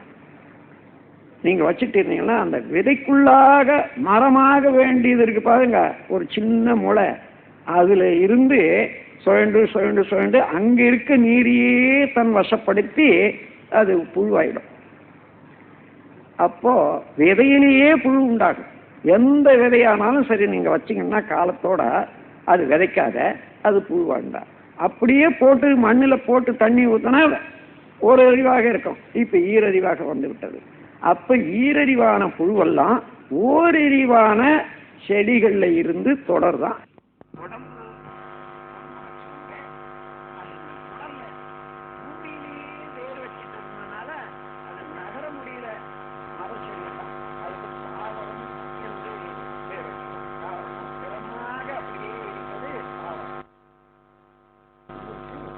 ஒரு அளவுதான் வெலாசிட்டி உண்டு. அதாவது அந்த தாவரத்திலேயே மேல் நோக்கி வளரும். அந்த வெலாசிட்டி அந்தந்த தாவரத்தினுடைய நீளம், கால நீளம், எத்தனை காலம் அது பரிணாமம் அடைஞ்சு அது உந்தி உந்தி வந்தது என்பதுக்கு தகுந்தவாறு அந்த வெலாசிட்டி தான் ஒவ்வொரு செடியினுடைய உயரம். மாமரம், தென்னை மரம் இதெல்லாம் எடுத்தீங்கன்னா அந்தந்த விதையில் இருக்கக்கூடிய உயிர் சக்திக்கு இவ்வளவு தூரம் பூமியை விட்டு விலகக்கூடும் என்பதற்கு பாருங்க. அது வரையில வளர்ந்ததுன்னா அதோட நின்றும். அதன் பிறகு இந்த விதையில இருந்து புழுவாகுது. புழு எப்படி நகரும் என்று பாருங்க. முன்ன நோக்கி தலையை கொஞ்சம் தூக்கி காணுது. இப்ப இந்த உடல்ல எந்த ஜீவனாக இருந்தாலும் சிலது லேட்டண்டா, சிலது பேட்டண்டா இருக்கும். அதாவது 7 தாதுக்கள் இருக்கணும். 7 தாதுக்கள் முதல்ல எல்லா ஜீவன்லையும் உண்டாகிறதே இல்லை. ரச, ரத்த, மாம்சம், மேதை, அஸ்தி, மஜ்ஜை, சுக்கிலம் என்றதுல எலும்பு இங்க வரல, அஸ்தியும் வரல, மஜ்ஜையும் வரல, சுக்கிலமும் வரல. அதனால இதுக்கு தனியாக ஒரு ஆண் பெண் என்ற தொடர்பு கொண்டு இருக்கிறது என்பது சில பரிணாமங்கள்ல இருக்குமே தவிர 2 அறிவு வரையில ஆண் என்றும் பெண் என்று இல்லாமல் தானாகவே கசிவு நீர்ல இருந்து தன்னை உற்பத்தி பண்ணக்கூடிய அளவுக்கு இப்போ இதுல இருக்கு. இப்போ தலையை தூக்கிட்டு ஓடுது. இதுல இருக்கக்கூடிய கொழுப்பு எப்படி இருக்கும்? ஒரு ஜீவன் மேல நகர்ந்துகிட்டு இருக்குதுன்னு வச்சுங்க. கொழுப்பு எங்க இருக்கணும்னா கொஞ்சம் கொஞ்சமா மேல் மட்டத்துக்கு தான் கொழுப்பு வரும். ஏனென்றால் ரத்தத்துல இல்ல தண்ணியில மிதக்கக்கூடியதான் ஃபேட். அதனால முதுகுல ஃபேட்டு அதாவது செடிமெண்ட் ஆகுது. அப்படியே வர்ற போது அந்த ஃபேட்ல இருந்து பிரியறதான் கால்சியம். அது எலும்பு. அந்த எலும்பு எந்த இடத்துல ஃபேட் வருதோ அது அப்படியே அதை கவர் பண்ணிட்டே ஓடு மாதிரி கட்டும். அது 4 வட்டத்துல இங்க வரக்கூடிய இதை போல உள்ள ஜீவன்கள்ல முதுகெலும்பா வரும். இந்த முதுகெலும்பா வர்ற போது முன்னோக்கி ஓடுது பாருங்க ஜீவன்கள். இந்த முன்னோக்கி ஓடுறதுனால இங்க இருக்கக்கூடிய ஃபேட்டு பின்னோக்கி ஓடுது. பின்னோக்கி வர வர வர வாலாக வரும். அப்படி வர வர இந்த மாதிரியாக இங்க வால் வருது. நிக்கிற போது என்ன ஆகுது? மேல் நோக்கி இது ஃபேட், மஜ்ஜையும் ஃபேட்டும் மேல, மூளை மேல இருக்கு. அதனால மேல் நோக்கி ஓடுற போது தானாகவே கீழே இருக்கக்கூடிய தொங்கக்கூடிய வால் எவ்வளவுக்கு எவ்வளவு தொங்கி இருந்தாலும் வர வர வர வர சுருங்கி வால் சுருங்கி விடும். இப்படி வந்த பிறகுதான் வால் இல்லா குரங்கும் அதிலிருந்து மனிதனும் வந்திருக்க முடியும் என்பதை விஞ்ஞானத்துல இப்ப எடுத்திருக்காங்க. இது ஜீவ இன பரிணாமத்துல. இப்போ இத சரியா கவனிச்சீங்கன்னா சக்தி சிவம் இந்த கலாச்சாரம் இந்த பண்பாடு நமது முக்கியமாக இந்தியாவில் தமிழ்நாட்டில் தத்துவ அறிவுல இது ரொம்ப பழக்கமா இருக்கு. நான் சொன்னது சிவம் என்பது பூரணமாக இருந்த ஆதி, அதுல இருந்து திணித்து ஒரு இடத்துல ஒரு எல்லை கட்டிய ஒரு சுழலாக வந்தது. சுழலாக இருக்கிறதே தவிர பொருளாக இல்லை. அதுக்கு கெட்டி பொருளும் அல்ல. பலது சேர்ந்து இயங்குற போது ஒளி சுவை மன இவைகளை தடுப்பதனால அந்த தடுப்பாக இருக்குதே தவிர எல்லாமே சுத்த வழிதான். ஆனா சுழன்று கொண்டு இருக்கக்கூடிய சுத்த வழி அதாவது எனர்ஜி பார்த்து அந்த திக்கா அதாவது நெருங்கி இயங்கி கொண்டிருப்பதனால இங்க இருந்து நாம தொட்டோம்னா இங்க ஒரு அழுத்தம் இருக்கிறது, அங்க ஒரு அழுத்தம் இருக்கிறது. இதுக்கு மேற்பட்ட அழுத்தம் எல்லாம் நமக்கு உணர்வாக தெரியும். அதனால்தான் நாம் தோற்றங்கள் எல்லாம் பொருட்கள் என்று நம்புறோம். அது எந்த பொருளும் சுத்த வெளியே தவிர வேறொன்றும் இல்லை. அதான் தாய்மானவர் கடைசி இதுல கண்டனதெல்லாம் மோன உரு வெளியதாகவே கருதி அஞ்சலி செய்வோம். கண்டனதெல்லாம் மோன உரு, அது மோனத்தினுடைய உரு வெளியதாகவே கருதி அஞ்சலி செய்வோம் என்று முடிக்கிறார் அவருடைய பாட்டுல. அப்போ இந்த இடத்துல வர்ற போது முதுகெலும்பு வருது. முதுகெலும்பு வர வர வர முத்தி முத்தி வருது. அதன் பிறகு முத்தி கால் நடைய வருது. இங்க எழுந்து முத்தி. அதன் பிறகு வந்த பரிணாமம் தான் மனிதன் வச்சுங்க. இப்போ இந்த உடல்ல நடைபெறக்கூடிய நிகழ்ச்சிகள்ல அழுத்தம் ஒளி சுவை மனம் என்ற 5 வெளியேறணுமே. முதல்லயே இங்கேயே அதாவது தாவரத்திலேயே தொடு உணர்வு வந்துடுது. அதனால மேக்னட்டிக் போர்ஸ் வெளியாகிறதுக்கு அங்கேயே கருவி வந்துடுது தோல். இங்க நகரும் போது இதுக்கு உணவு நகராது இருந்தா பூமியில இருந்து எடுத்துக்குது, உணர்வு உறிஞ்சி கொள்ளுது. இப்ப நகரும் போது தான் தனியா தான் எடுக்கணும். இதுதான் தாவரத்துக்கும் நகர்றதுக்கும். அப்போ அது தேடி எதையாயிலும் இலையில அப்படி போய் வைக்கிற போது உறிஞ்சி உறிஞ்சி உறிஞ்சி உறிஞ்சி அதுக்கு தேவையானதை எடுக்கிற போது அதுதான் சுவையாக மாறுது. வாய் வந்த உடனே சுவை உணர்வு வந்து விடுது. அப்படி உண்டு உண்டு வர்ற போது அதன் பிறகு அந்த சுவையில இருந்து மனத்தையும் உணரக்கூடிய அளவு பறக்க ஆரம்பிக்குது, ரொம்ப வேகமா ஓட ஆரம்பிக்குது. அந்த மனத்தை கொண்டுதான் உணவுக்கு போகணும். அதனால இப்போ எறும்பு, கொசு இவைகளெல்லாம் மூவறிவு, மனமும் உணர்கறிவு, அதற்கு மேலாக 4 அறிவு ஜீவன்களாக வந்து ஓடிக்கொண்டு இருக்கும்போது கண் இருந்து காது இல்லைன்னு வச்ச அதெல்லாம் 4 அறிவு இனம்னு பேரு. பாம்பு அத்தகையது. அதனால பாம்புக்கு கச்செவி என்று ஒரு பெயர் வச்சாங்க. கண்ணையே செவியாக, அதாவது கண் மூலமாகவே பார்க்கவும் செய்யும், அதிர்ச்சிகளை உணர்ந்து கொண்டு ஒலியும் உணர்ந்து கொள்ளக்கூடியது கண் மூலமாகவே. அதனால கச்செவி என்ற பேரு பாம்புக்கு வச்சாங்க. அதற்கு மேலாக செவியும் வந்து விட்டா ஐயறிவு, அதாவது ஓரறிவு முதல் ஐயறிவு என்ற வரையும் கருவிதான் காரணம். அப்ப இந்த உடல்ல நடக்கக்கூடிய ஜீவகாந்த சக்தி கன்வர்ஷன்ல அழுத்தம், ஒலி, ஒளி, சுவை, மனம் இவைகளாக மாறுத. அதுல இருந்து வெளியாகணுமே, கர்மத்திலிருந்து வெளியாகுது, நாவும் வந்துடுது. அதன் பிறகு ஒலியும் ஒளியும் வெளியாகணும். இங்க பாருங்க, இப்போ இது மேல தலையை தூக்கிட்டு ஒலியும் ஒளியும் மிக லேசானது. இந்த ரத்த ஓட்டம், செல்கள் இவைகளை பார்த்தீங்கன்னா அது லேசானது, பூமி மைய ஈர்ப்பை விட. அப்போ மேல் தளத்தை நாடிதான் ஓடணும். அப்படி ஓடும்போது, ஒளி ஓடும்போது அது எங்க ஓடும்? மேல்புறமாக ஓட ஆரம்பிக்குது. ஒளி ஓடும்போது மேல்புறமாக ஆரம்பிக்கிற போது அங்கே ஒரு கருவியே உண்டு பண்ணிடுது, அதுதான் கண்ணு. அந்த கண்ணு ஒண்ணு இருந்தா போறாதா? போதும். ஆனா 2 ஏன் வரணும்? இங்கே இந்த கண் ஜீவன்கள்ல ஆண் பெண் என்று 2 கூறு வந்து விட்டது. அந்த சுழற்சினால, உயிர் சுழற்சினால. இந்த உயிர் சுழற்சினால 2 வந்த பிறகு நம்ம மூச்சு இழுக்கிறோம், மூச்சு விடுறோம்னு வச்சுக்கோ. அந்த மூச்சு விடுறது வலப்புறமே ஓடிக்கொண்டிருக்கும். அதாவது நம்முடைய உயிர் சக்தியை இப்படி சொல்லணும், கொஞ்ச நேரம் இப்படியும் சொல்லணும். அதுக்கு காரணம், அம்மாவுடைய உயிர் ஓடிக்கொண்டிருக்கிற போது, ஆட்சியில் இருக்கிற போது இடப்பக்கம் சொல்லலாம், அப்பாவுடைய உயிர் ஆட்சியில் இருக்கிற போது வலப்பக்கம் சொல்லலாம். அதே போல ஆரம்பத்திலேயே அந்த ஜீவன்களுக்கு இருந்த போது வலப்பக்க சூழல்ல இருக்கிற போது ஒளி வெளியேறணும்னு சொன்னா அது வலப்பக்க கண்ணு வந்தது. இன்னைக்கு இடப்பக்கம் சூழல் வந்து அந்த நேரத்தில் ஒளி வேறணும்னா இடப்பக்கம் கண்ணு வந்தது. அப்ப 2 கண்ணு வந்து தான் ஆகணும், வந்தாச்சு. அதே போல ஒளி வெளியாகுது.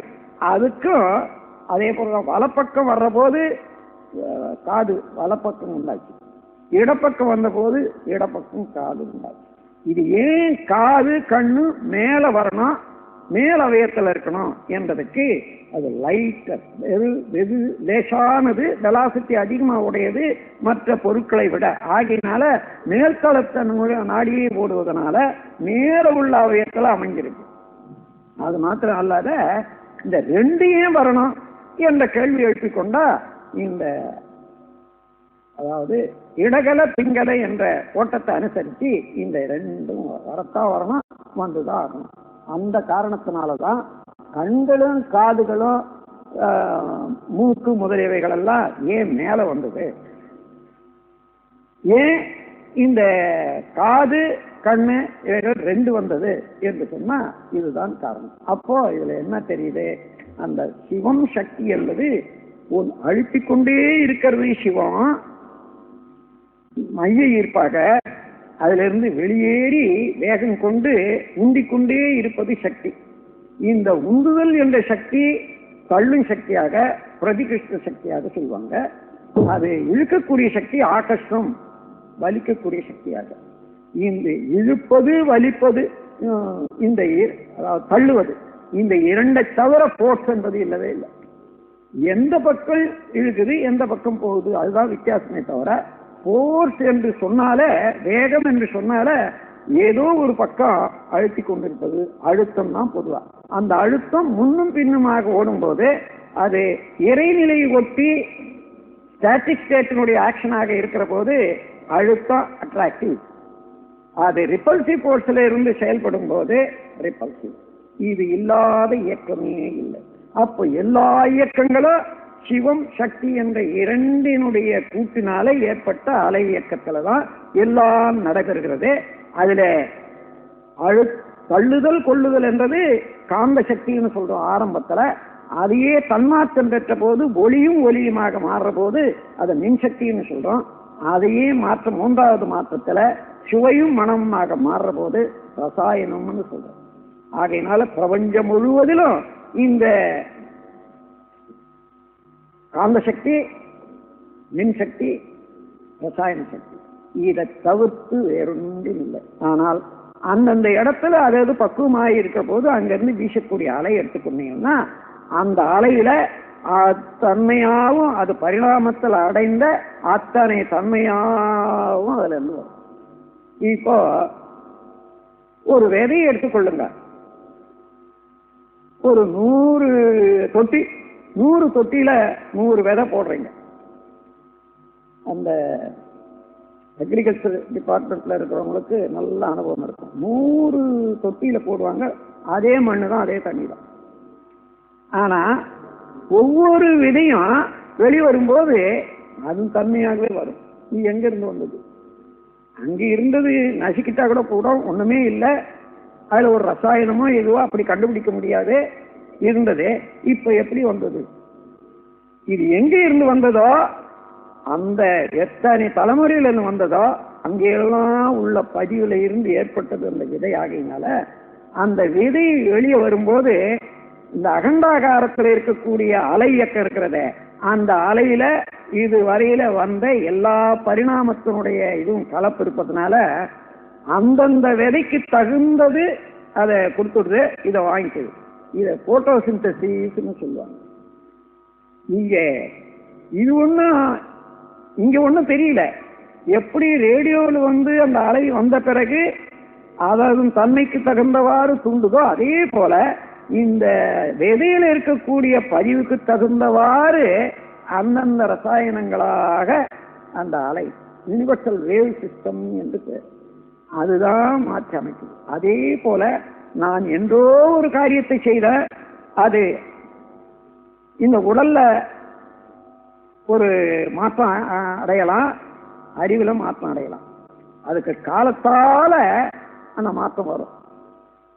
உதாரணமா அப்பா அம்மா கிட்ட இருந்த ஒரு ஹெரிடிட்டரி டிசீஸ்னு வச்சுருந்தோம். சின்ன குழந்தையில தெரியவே தெரியாது, இருக்குதா இல்லைன்னு தெரியவே தெரியாது. வளர்ச்சி பெற்று வரும்போது அந்தந்த இடம் வர்ற போது அதாவது பரிணாமம் அந்த மாதிரி அடங்கி நிற்கும்.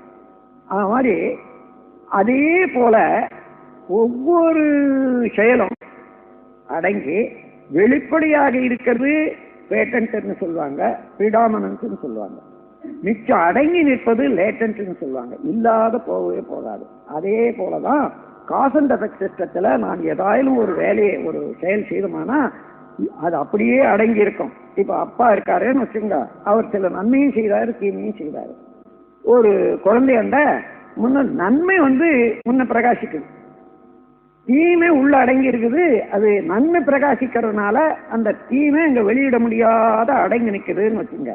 இப்ப நன்மை பேட்டன்ட், தீமை லேட்டன்ட். அவனுக்கு ஒரு பிள்ளை பிறமையானால் இவன் நன்மையிலேயே இருந்து உணர்ந்து நன்மை செய்யணும் என்ற அளவுல அதை அந்த அளவுல உயர்ந்து இருந்தாலே ஒழிய இங்க தீமை அடங்கி இருந்தது பாருங்க, அது அங்க பிரகாசத்துக்கு வந்துடும். மூன்றாவது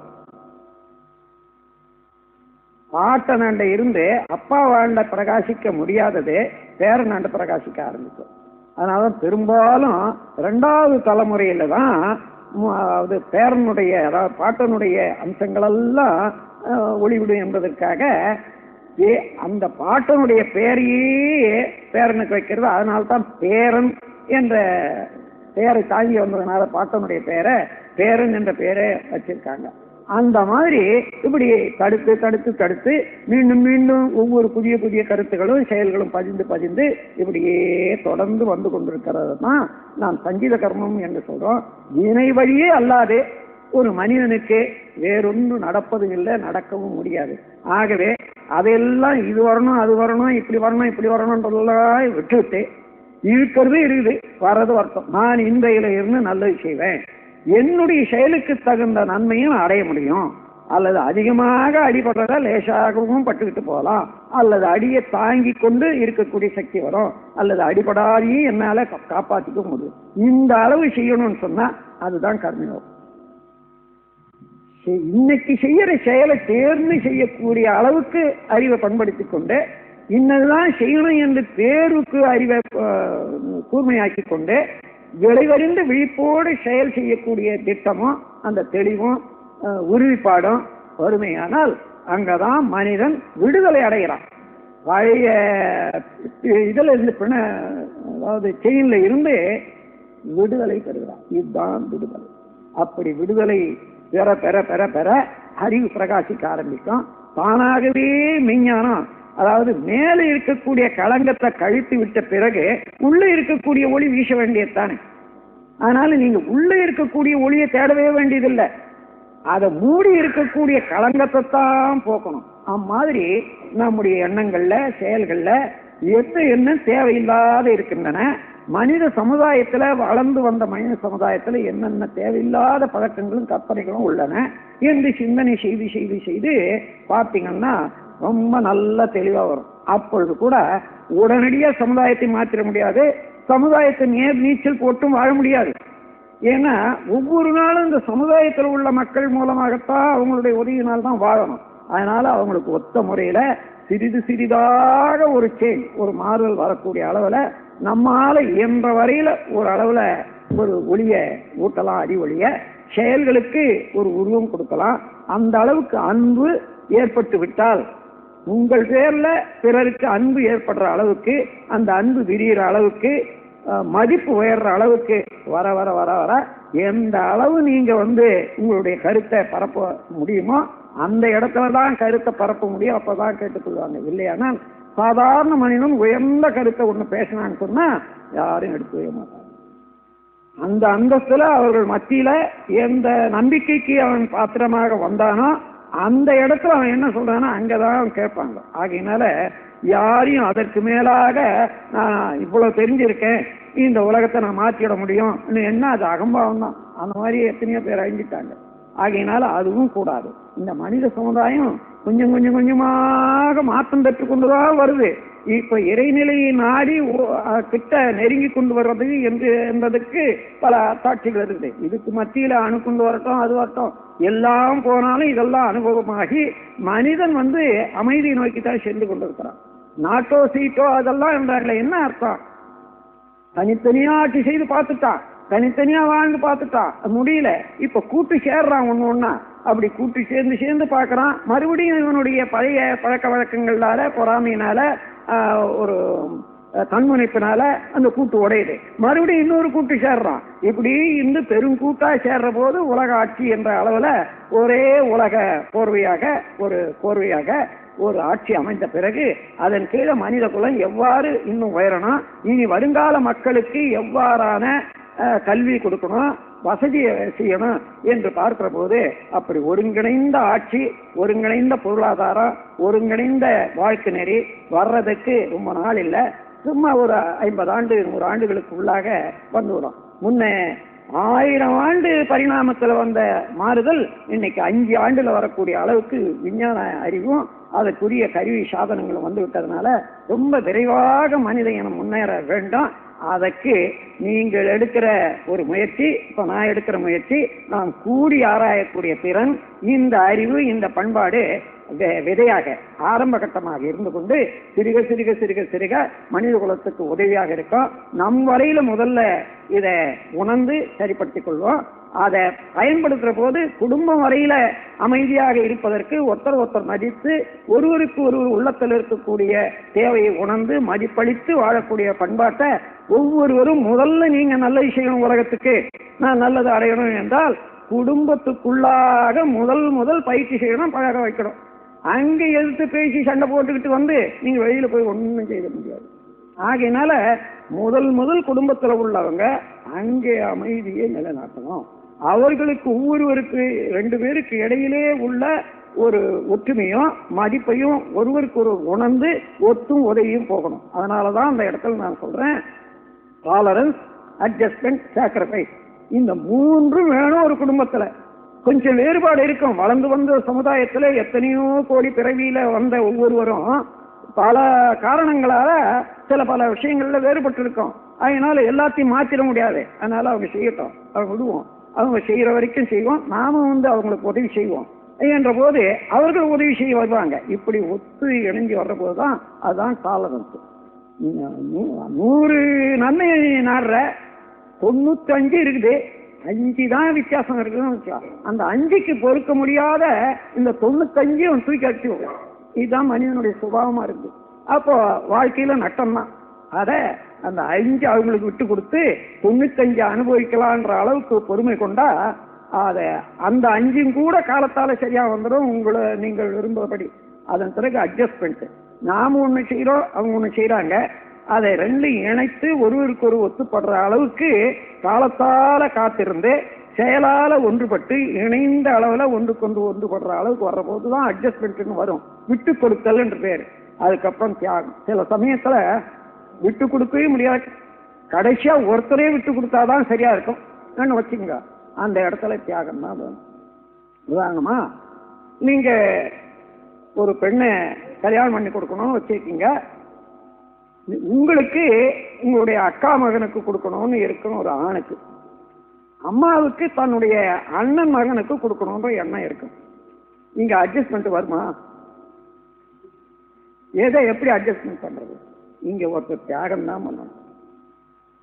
தியாகம் பண்ணாதான் அந்த இடத்துல அது நிறைவேறுமே தவிர இதுக்கு அட்ஜஸ்ட்மெண்ட்டே வராது. அது மாதிரி எந்தெந்த இடத்துல டாலரன்ஸ், அட்ஜஸ்ட்மெண்ட், சாக்ரிஃபைஸ் வந்தா அந்தந்த இடத்துக்கு தகுந்ததுல நாம முன்ன நிக்கணும். உணர்ந்தவர்களாம் முன்ன நிக்கணும், மற்றவர்கள் பின்னாலதான் வரணும். நான் இவ்வளவு தெரிஞ்சுக்கிட்டு இருக்கேன், என் சொல்லதானே நீ கேட்கணும்னு சொன்னா போச்சு, இவ்வளவு தெரிஞ்சதே இல்லைன்றது அர்த்தம். அதனால இந்த மாதிரியான எல்லா வகையிலையும் அறிவை விரித்துக் கொள்வதற்காக நாம் ஏதோ இந்த பிறவியில பிறந்தோம், வாழ்ந்து கொண்டே இருக்கிறோம். நம்மோட வருவது வினை தொடர்தான். இன்னும் முடிய போறோம். டிக்கெட்டு நாம இப்ப இனிமே டிக்கெட்டை நாம புக் பண்ண வேண்டியதில்லை, பிறந்த போதே புக் பண்ணியாச்சு. அதுக்கு ரிசர்வேஷன் தனியா இருக்குது. நமக்கு அத நினைக்க முடியலையே தவிர ஆனா அது வாங்கியாச்சு. அதனால எப்ப பிறந்தமோ அதுக்கு முடிவு இருக்கிறது. இது இடைக்காலத்துக்கு பேரு வாழ்க்கைன்னு வச்சிருக்கோம். அதனால இதெல்லாம் ஒரு குறுகிய, அது கண்ணாண்டு நடந்து போன பிறவித்தொடராக வந்த காலத்தை எண்ணி பாருங்க. இனி இந்த இதுக்கு பின்னால் நடக்க போற காலத்தையும் எண்ணி பாருங்க. நமக்கு வாழ்நாள் என்ற காலம் ரொம்ப சின்னதா இருக்கு. இது ஓடப்போகுது. இதுல போய் நாம ஒருத்தருக்கு ஒருத்தர் விரோதம், குரோதம், அது இது என்னது உன்னதுன்னு அடிச்சுக்கிறத விட எந்தெந்த அளவுல விட்டு கொடுக்கணும் என்ற அளவுக்கு வரணும்னு சொன்னா மனதிரிவு வரணும், தத்துவ ஞானம் வரணும், இந்த பிரபஞ்சத்தினுடைய பரிணாம இயல் தெரியணும். அப்போதான் மனம் விரிந்து விரிந்து விரிந்து நின்று குறுகிய எல்லையில இருந்து உணர்ச்சி வயப்படாத மனதை அமைதியாக வைத்துக் கொள்ள முடியும் என்று கூறி இந்த சிந்தனையில உங்களை இன்று கொண்டு வந்திருக்கிற. மேலும் மேலும் இந்த சிந்தனையில் ஆழ்ந்து ஆழ்ந்து ஆழ்ந்து இந்த விரிந்த மனநிலையில மேலும் மேலும் அந்த விரிவிலேயே இருக்க பழகிக்கொண்டு அந்த ஆராய்ச்சியில் இருந்து கொண்டே செயல் செய்யும் போது நீங்கள் எல்லா செயல்களிலும் வெற்றி பெறுவீர்கள், அமைதி பெறுவீர்கள், இன்பம் பெறுவீர்கள் என்று கூறி உரையை முடிக்கிறேன். வாழ்க வளமுடன். வாழ்க வளமுடன். சுவாமி, நமது உடற்பயிற்சிகளில் மாணவர்களின் நினைவாற்றலை, மூளை செல்களின் செயல்திறனை மேம்படுத்த உதவும் பயிற்சிகளை குறிப்பிடவும், மாணவர்கள் பாடங்களின் பழுவினால் முழுவதும் செய்ய இயலவில்லை என்றும், பெண்களும் காலையில் குழந்தைகளை பள்ளிக்கு அனுப்புதல், கணவர்களுக்கு காலை மற்றும் மதிய உணவு தயாரித்ததனுடன் அவர்களும் வேலைக்கு செல்கிறார்கள், காலை நேரத்தில் உடற்பயிற்சி செய்ய நேரமில்லை, மாலையில் வேலை முடித்து வீடு திரும்பியவன் இன்று ஒரு பகுதி உடற்பயிற்சி நாளை மீதி என்று செய்யலாமா, அல்லது நேர குறைவை ஈடுகட்ட 3 முறைகள் செய்வதை 2 முறை என்றும் 5 முறைகள் செய்வதை 3 முறை என்றும் குறைத்து செய்யலாமா, செய்யாமல் விடுவதை விட இது எது சிறப்பு? செய்யாமல் இருப்பவர்கள் செய்யறதுனாலதான் அதனால குறைச்சி செய்யணும் என்ற போது அது முதல்லயே குறைச்சி செய்யணும்னா பழக்கம் வராது. ஒரு போதிய அளவு இருக்கணுன்றதுக்காக தான் 5 முறை செய்யணும்னு வச்சிருக்கிறோம். எத்தனையோ காரியங்கள் ஒரு சாதாரணமா பெரும்பாலான மக்கள் புகையில போடுறாங்க அல்லது பீடி பிடிக்கிறாங்க. ஒவ்வொரு பீடிக்கு எவ்வளவு நேரம் ஆகுது பாருங்க, 10 நிமிஷம் இருக்கும். அப்போ ஒரு நாளைக்கு 10 பீடி பிடிக்கிறாங்கன்னு வச்சுக்கோங்க. அதுக்கு 100 நிமிஷம் பீடிக்கு செலவழிக்கிற போது இந்த உடலை நல்லா வச்சுக்கிறதுக்காக அற்புதமான பயிற்சியைக்கு செலவழிக்க கூடாதா? அப்படி ஒன்றும் நம்ம நாட்டில் உள்ள மக்களுக்கு இடைவிடாத வேலையோ இடைவிடாத ஆர்ப்பரிப்போ இல்லை. அதனால இந்த நேரம் இல்லைன்னு சொல்றாங்க பாருங்க, அவங்களுக்கு அக்கறை இல்லைன்றது தானே தவிர நேரம் இல்லைன்றது இல்லை. எத்தனையோ காரியங்களை செய்யலாம். ஆனா எப்போ நேரம் கிடைக்குது அந்த நேரத்துல வச்சுக்கணும். உள்ள பயிற்சி செய்யறதுக்கு நம்ம சங்கத்துல பயிற்சி செய்து பயிற்சியை நல்லா கற்றுக்கொள்றது. அதன் பிறகு வீட்டுல எந்த நேரத்துல இடம் கிடைக்குதோ அந்த நேரத்துல செய்வோம். மகரிஷி அவர்களே, நீங்கள் எழுதியுள்ள வேதாத்திரியம் புக்கில் நேர்மையின் நீதிமுறையில் ஒருவன் அவன் செய்த தவறுக்கு தண்டனை பெறுகிறான். ஆனால் நீங்கள் அவனுக்கு தண்டனை வழங்கினால் அவனை சேர்ந்த மனைவி, மக்கள், பெற்றோர்கள் அவர்கள் செய்த பாவம் என்ன என்று கூறியுள்ளீர்கள். ஆனால் அவனவன் செய்த பாவத்திற்கு தண்டனை அடைந்தேதான் தீர வேண்டும். மகரிஷி அவர்களே, இதை நீங்கள் விளக்கமாக கூறுங்கள். அவனை தண்டிக்கிறது தப்பில்லை. அதுக்கு எந்த இடத்துல நான் சொல்லியிருக்கேன்றதா கவனிச்சு பாருங்க. அதாவது கொலை செய்தான் ஒரு மூர்க்கம் அறிவிழுந்து, கொலை உண்டான் நீதிபதி அடித்த தீர்ப்பால். அதாவது தூக்கு தண்டனை அடிக்கிறாங்க இல்லையா, அவன் கொலை செய்ததுதான் தூக்கு தண்டனை கொடுக்குறாங்க நேமா. கொலை செய்தான் ஒரு மூர்க்கம் அறிவிழந்து, இப்ப அவனை நீதிமன்றத்துல கொண்டு போய் அவனை கொலை செய்யறாங்கன்னு சொன்னா அறிஞர்கள் கூட்டமெல்லாம் கூடி சட்டம் வகுத்து அவனை கொலை செய்யலாம். ஏன்? அவன் குற்றம் செய்தான், அதனால அவனை கொலை செய்யணும். அதாவது கொலைக்கு கொலை, கைக்கு கை, கண்ணு கண்ணு, காது காதுன்னுட்டு ஒரு காலத்துல சாதாரணமா, அதாவது பிரிமிட்டிவ் ஏஜ் சொல்லுவாங்க, அந்த ஆதி மனிதன் காலத்துல அவங்க வளர்ந்த சட்டம் அதையே இந்து வலையில கொண்டு வர்றாங்க. அப்போ அவனை கொண்டு விட்டதுனால இவனை கொண்டு விடுறான்னு சொன்னா சரி, இவனை ஒருவனை இவன் கொண்டுட்டான், அவனுடைய பெற்றோர்கள் என்ன, குழந்தைகள், மனைவி செய்த குற்றம் என்ன, அவர்கள் இவன் ஒருவனை போட்டுவிட்டதுனால அந்த குடும்பத்தில் உள்ள அத்தனை பேரும் வருத்தப்பட மாட்டாங்களா, வருந்த மாட்டாங்களா, ஆயுள் வரையும். அப்போ எனக்கு என்ன செய்யுங்க கேட்டு. ரெண்டாவது, ஒரு குற்றம் நடக்குதுன்னு சொன்னால் சமுதாயத்துல ஒரு குற்றமா இருக்குதுன்னா சமுதாயத்திலே அமைப்பு சரியா இல்லை. இருந்தா போனா ஒரு மனிதன் கொலை செய்யக்கூடிய அளவுக்கு குற்றவாளிகளாக ஆக முடியவே முடியாது. அப்போ சமுதாயத்திலே இருந்து அந்த குற்றம் அந்த சமுதாயத்தை திருத்தறதுக்கு முற்படணும். இந்த மாதிரி குற்றம் நிகழாது இருக்கிறதுக்கு என்ன செய்யணும் அதுக்காக சொல்லுவோம்.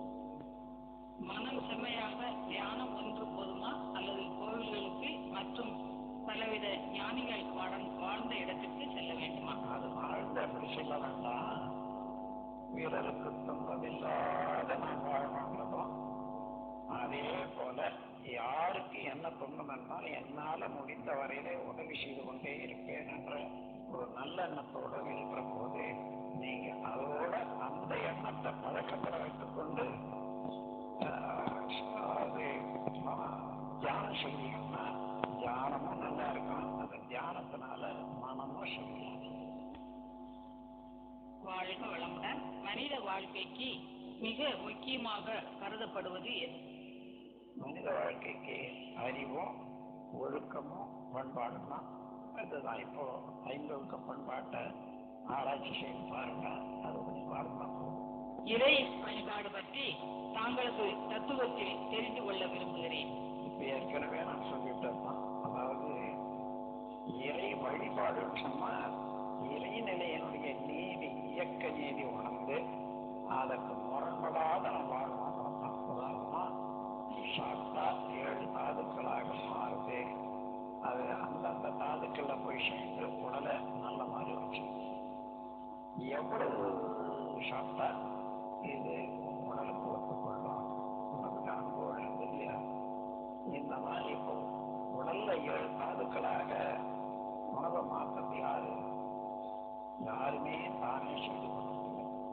இல்ல தெரிஞ்சவங்களை செய்யறது, பெற்றவர்களை செய்யறது, அரசாங்கம் செய்யறது. அப்ப யார் செய்யறது? இறையாற்றல் தானே செய்து கொண்டது ஒழுங்க. அப்போ அதனுடைய தன்மையை உணர்ந்து எந்த அளவு உணவு சாப்பிட்டா இந்த 7 தாதுக்களாக மாறும், இல்லைன்னா பிடிச்சு போகும், உடம்பு கட்டி போகும். இதை உணர்ந்து ஒவ்வொரு செயலையும் இறையாற்றலுடைய தன்மை எப்படி இருக்கிறதுன்னு பார்த்து அதுக்கு தகுந்தவாறு நடந்து கொள்றதுதான் இறை வழிபாடு. இறை வழிபாட்டை வியாபாரத்துல கொண்டு வந்துட்ட போது எத்தனையோ குறுக்கீடுகள் அல்லது முரண்பாடான செயல்கள் எல்லாம் நடக்குது. அதையெல்லாம் இப்ப எடுத்து சொல்லிக்கிட்டு இருக்கிறது சிலருக்கு வருத்தம் தான் உண்டாக்கும். அதனால தேவையில்லை, நீங்க நல்லதே செய்யுங்க. இருக்கும் உங்களது அற்புதமான இந்த எளிய மார்க்கத்தை நான் கடந்த 3 மாதங்களாகத்தான் கடைபிடித்து வருகிறேன். இந்த மார்க்கம் பக்தி மார்க்கத்துக்கு முரண்பாடு இல்லாமல் இருக்குமே, ஆனால் சிறிதளவு கூட யாரும் குறை சொல்லாமல் இருக்கும் என நினைக்கிறேன். பக்தி மார்க்கம் சொன்னா ஒண்ணுமே தெரியாதவர்களுக்கு தெரிந்தவர்கள் சொல்லி கொடுத்து அதன் வழியே நடக்கிற போது அதுக்கு பக்தி, நம்பிக்கை வழியே வாழும். அந்த பக்தி மார்க்கம் எது வரைக்கும் வேணும்?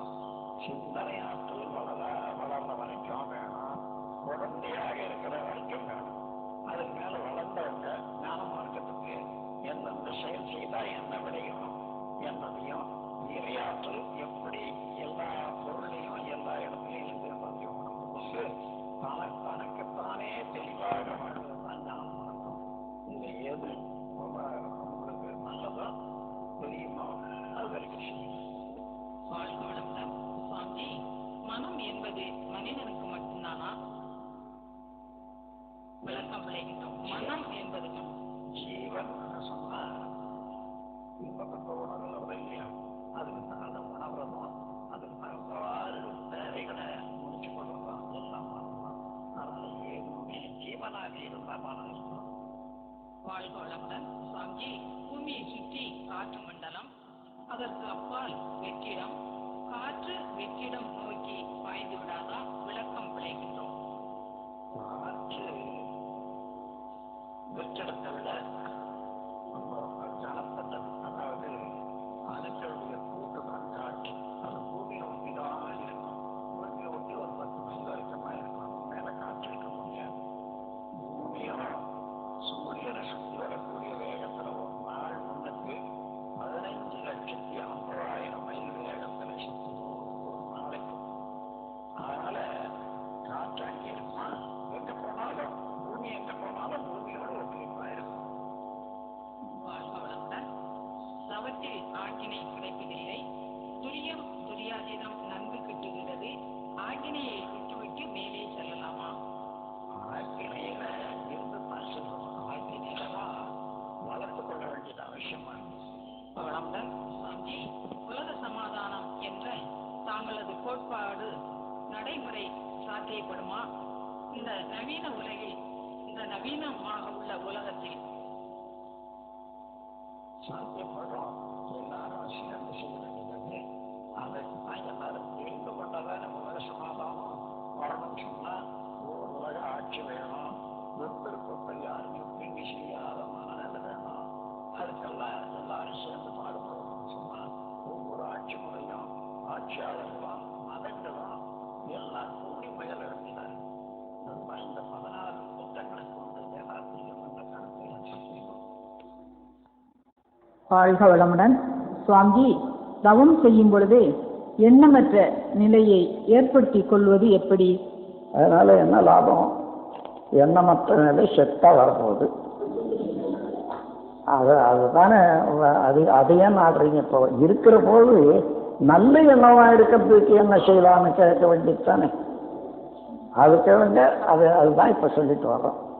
சுவாமிஜி, பஞ்சபூத கூட்டி கலவையினை தனித்து இயங்கும் பொழுது உயிராகவும் அதன் சுழற்சியால் ஜீவகாந்தமாகவும் மாறுகிறது. விண்களின் கூட்டான மற்ற பூதங்கள் காந்தத்தின் நிலை என்ன? எல்லா பூதங்களிலும் காந்த நிலை வரும்போது அதனுடைய சுழற்சி வேகமான பஞ்சபூதங்களாக மாற்றுது. நெருக்கி கொண்டு வர்றதோ அல்லது விரித்து வைக்கிறதுக்கோ அதனுடைய சுழல் விரைவுக்கு ஏற்றவாறு தான் பஞ்சபூதங்கள் உற்பத்தி ஆகுது. அந்த சுழல் விரைவுக்கு தக்கவாறு அதிலிருந்து வரக்கூடிய அலை வித்தியாசம் ஆகுது. அந்த வித்தியாசம்னா அழுத்தமாகவோ ஒலியாகவோ ஒளியாகவோ சுவையாகவோ மனமாகவோ மாற்றம் பெற்றுக்கொண்டே இருக்குது.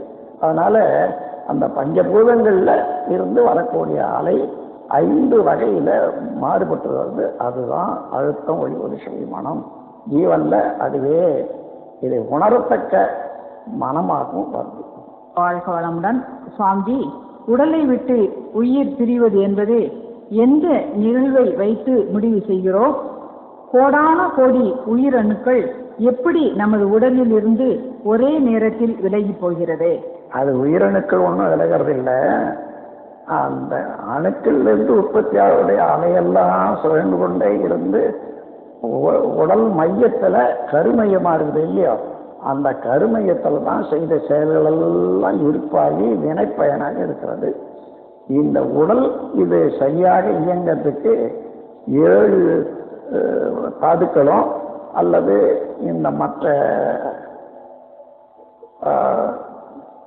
அதாவது வெப்ப ஓட்டம், காற்றோட்டம், ரத்த ஓட்டம் இவைகளெல்லாம் சரியாக இருந்ததுன்னா எல்லாம் நல்லா இருக்கும், உயிராற்றலும் நல்லா இயங்கும். இந்த 4 ஓட்டங்கள் தடைப்பட்டு போனால் எந்த செல்லும் சரியாக வேலை செய்யறது இல்லை. அதனால அந்த அணுக்கள்ல இருந்து உற்பத்தி ஆகக்கூடிய அலையெல்லாம் மையம் போய் சேர்றதில்லை. அது விட்டு போனால் அதுல இருந்து அதுக்கு சப்ளை இல்லாததுனால அந்த கருமையம் உடலை விட்டு விலகி போகுது. கருமையம் உடலை விட்டு விலகி போறது தான் டெத், அதாவது மரணம். வாழ்க வளமுடன். மகரிஷி அவர்களே, மனிதனின் உடல் அமைப்பு முதலான 7 சம்பத்துக்கள் வேறுபடுத்தி காட்டுகின்றன. அவை 16 காரணங்களால் மாற்றத்தை பெறுகின்றன என்று கூறியுள்ளீர்கள். இதில் ஒவ்வொரு சம்பத்துகளோடும் 16 காரணங்களும் சம்பந்தப்பட்டு உள்ளதா? அவ்வாறு எனில் ஒவ்வொரு சம்பந்தமும் இந்த 16 சம்பந்தத்துல ஒன்னொன்னும் இந்த 7 சம்பத்துக்கள்ல தொடர்புடையதா இருக்கு. அதுலேயே எழுதித்தானே இருக்கு. இந்த 16 சேர்ந்து அதுக்கு ஏற்றவாறு தான் 7 சம்பத்துக்கள் உண்டாகுது. இந்த 16 ஏற்படக்கூடிய ஏற்றத்தாழ்வு தான் 7 சம்பத்துக்கள்ல உள்ள ஏற்றத்தாழ்வும் என்பதை கொடுத்துருக்கோம். அவ்வாறு எனில் செல்வத்திற்கும் உணவு வகைக்கும் உள்ள சம்பந்தம் என்ன? செல்வத்திற்கும் உணவு வகைக்கும் உள்ள சம்பந்தம் என்ன? உணவு உடலை பாதுகாக்குது. அந்த உணவுக்கு வேண்டிய ஆதாரம் செல்வம் தான், வேற ஒன்றும் இல்லை. செல்வம் இல்லைன்னா உணவு வராது. அந்த உணவு வர்றதுக்கு உழைப்பு இல்லைன்னா உணவு வராது. அந்த உழைப்பு தன்னுடைய உழைப்பா பிறருடைய உழைப்பான்றது தான் மனிதனா அல்லது மிருகமா பார்க்க வேண்டியதாக. மனிதன் தான் தன் உழைப்புல வாழக்கூடியவன். விலங்கினவெல்லாம் தன் உழைப்ப தனக்கு உணவு தேடிக்கொள்ள முடியாது. இன்னொரு ஜீவனை பிடிச்சு கடிச்சு சாப்பிட்டு வாழுது. உடற்பயிற்சி, காயகல்ப பயிற்சி தொடர்ந்து செய்துவிட்டு வந்து நடுவில் சிறிது நான் செய்ய முடியாமல் போனால் உடல் நலத்திற்கு பிரச்சனை ஏதாவது வருமா? செய்தா நன்மை வரும், செய்யலைன்னு சொன்னா அந்த நன்மை வராது, அவ்வளவுதான். சுவாமி அவர்களே, சங்கல்பம் சொல்லும் பொழுது உடல் நலம், நீளாயுள், நிறை செல்வம், உயர்ப்புகள், விஞ்ஞானம், ஓங்கி வாழ்வோம் என்று உள்ளது. நம் மனதை பற்றியே அதிகம் சிந்திக்கிறோம். ஆகையால் மனம் நன்றாக இருப்பதற்கு சங்கல்பத்தில் மனவளம் என்ற வார்த்தையை சேர்க்கலாமா? உடல் நலம், நீளாயுள், நிறை செல்வம், உயர் புகழ், மெஞ்ஞானம், இவைகளெல்லாம் மெஞ்ஞானம்ன்றது எதை பொறுத்து இருக்குது? மனதை பொறுத்தானே இருக்குது. மனது முழுமையான நிலை அடையிறதுக்கு தான் மெஞ்ஞானம். அதை விட இன்னும் என்னன்னா சேர்த்துக்கிடணுமோ நீங்க சேர்த்துக்கொள்ளுங்களேன். சுவாமி, உலகில் ஒன்றும் புரியவில்லை. மனக்குழப்பம், சஞ்சலம், வேதனை. அமைதி பெற எனக்கு மகரிஷி அவர்களை வாழ்த்த வேண்டுகிறேன். எனக்கு தெரிஞ்ச நன்மைகள் எல்லாம் செய்வேன், தீமையை செய்ய மாட்டேன், மற்றவர்கள் என்ன சொன்னாலும் அதில் உள்ள நன்மைகளை எடுத்துக்கொள்வேன்ற அளவுக்கு ஃபாலோ பண்ணால் போதுமானது. எதிர்பார்க்கறது இருக்குதே, அவங்க அப்படித்தான் இருக்கணும், இவங்க எப்படிதான் இருக்கணும்னுட்டு, அதுதான் தொந்தரவு வர்றதெல்லாம் மனதுக்கு குடும்பத்தில். அப்படி யார் இடத்த இருந்தும் எதிர்பார்க்கக்கூடியது. யாரும் இப்படிதான் இருக்கணும் அப்படிதான் இருக்கணும்ன்றது நீங்களா கற்பனை பண்ணிட்டே எதிர்பார்த்தா நடக்காது. பேராற்றல் இரவும் பகலும் எல்லா நேரத்திலும் எல்லா இடங்களிலும் எல்லா தொழில்களிலும் உறுதுணையாகவும் பாதுகாப்பாகவும் வழிநடத்தியாக வாழ்க வளமுடன். உங்களே பல ஊர்களிலிருந்து இங்கு வந்து குழுமியிருக்கிறீர்கள். முக்கியமாக உங்களில் பலர் ஆன்மீக ஒரு அறிமுகம் என்ற பயிற்சி ஏற்றுக்கொண்டவர்களாக இருக்கணும். அது பயிற்சி ஏற்றுக்கொண்டது சரி, இனிமேலும் அதை தொடர்ந்து செய்யணும். நீங்கள் அங்கங்கே உள்ள மன்றங்களில் இருந்து அடிக்கடி சென்று அதே பயிற்சிகளை தொடர்ந்து செய்து வந்த இந்த பயிற்சி உடலையும் உள்ளத்தையும் நலமாக வைத்திருப்பதோடு பிறவி பயனாகிய பிரம்மஞான இறைவனால் இதை கொடுப்பதோடு அதற்கு தடையாக உள்ள வினைப்பயன்களை, தேவையில்லாத வினைப்பதிவுகளை எல்லாம் நீக்கிவிடும் இந்த பயிற்சி. அதனால அதனுடைய நலம் உணர்ந்து நீங்கள் ஏற்றுக்கொண்டது சரி, முதல்ல மீண்டும் தொடர்ந்து அடையணும் என்று சொல்லி உங்களுக்கு எல்லாம் வல்ல இறையாற்றல், உடல் நலம், நீளாயுள், நிறை செல்வம், உயர்ப்புகள், மெஞ்ஞானம் இவற்றில் ஓங்கி சிறப்பாக நீங்கள் எல்லாம் வாழ வழி காட்ட வேண்டும் என்று வேண்டி வாழ்த்துகிறேன். வாழ்க வளமுடன்.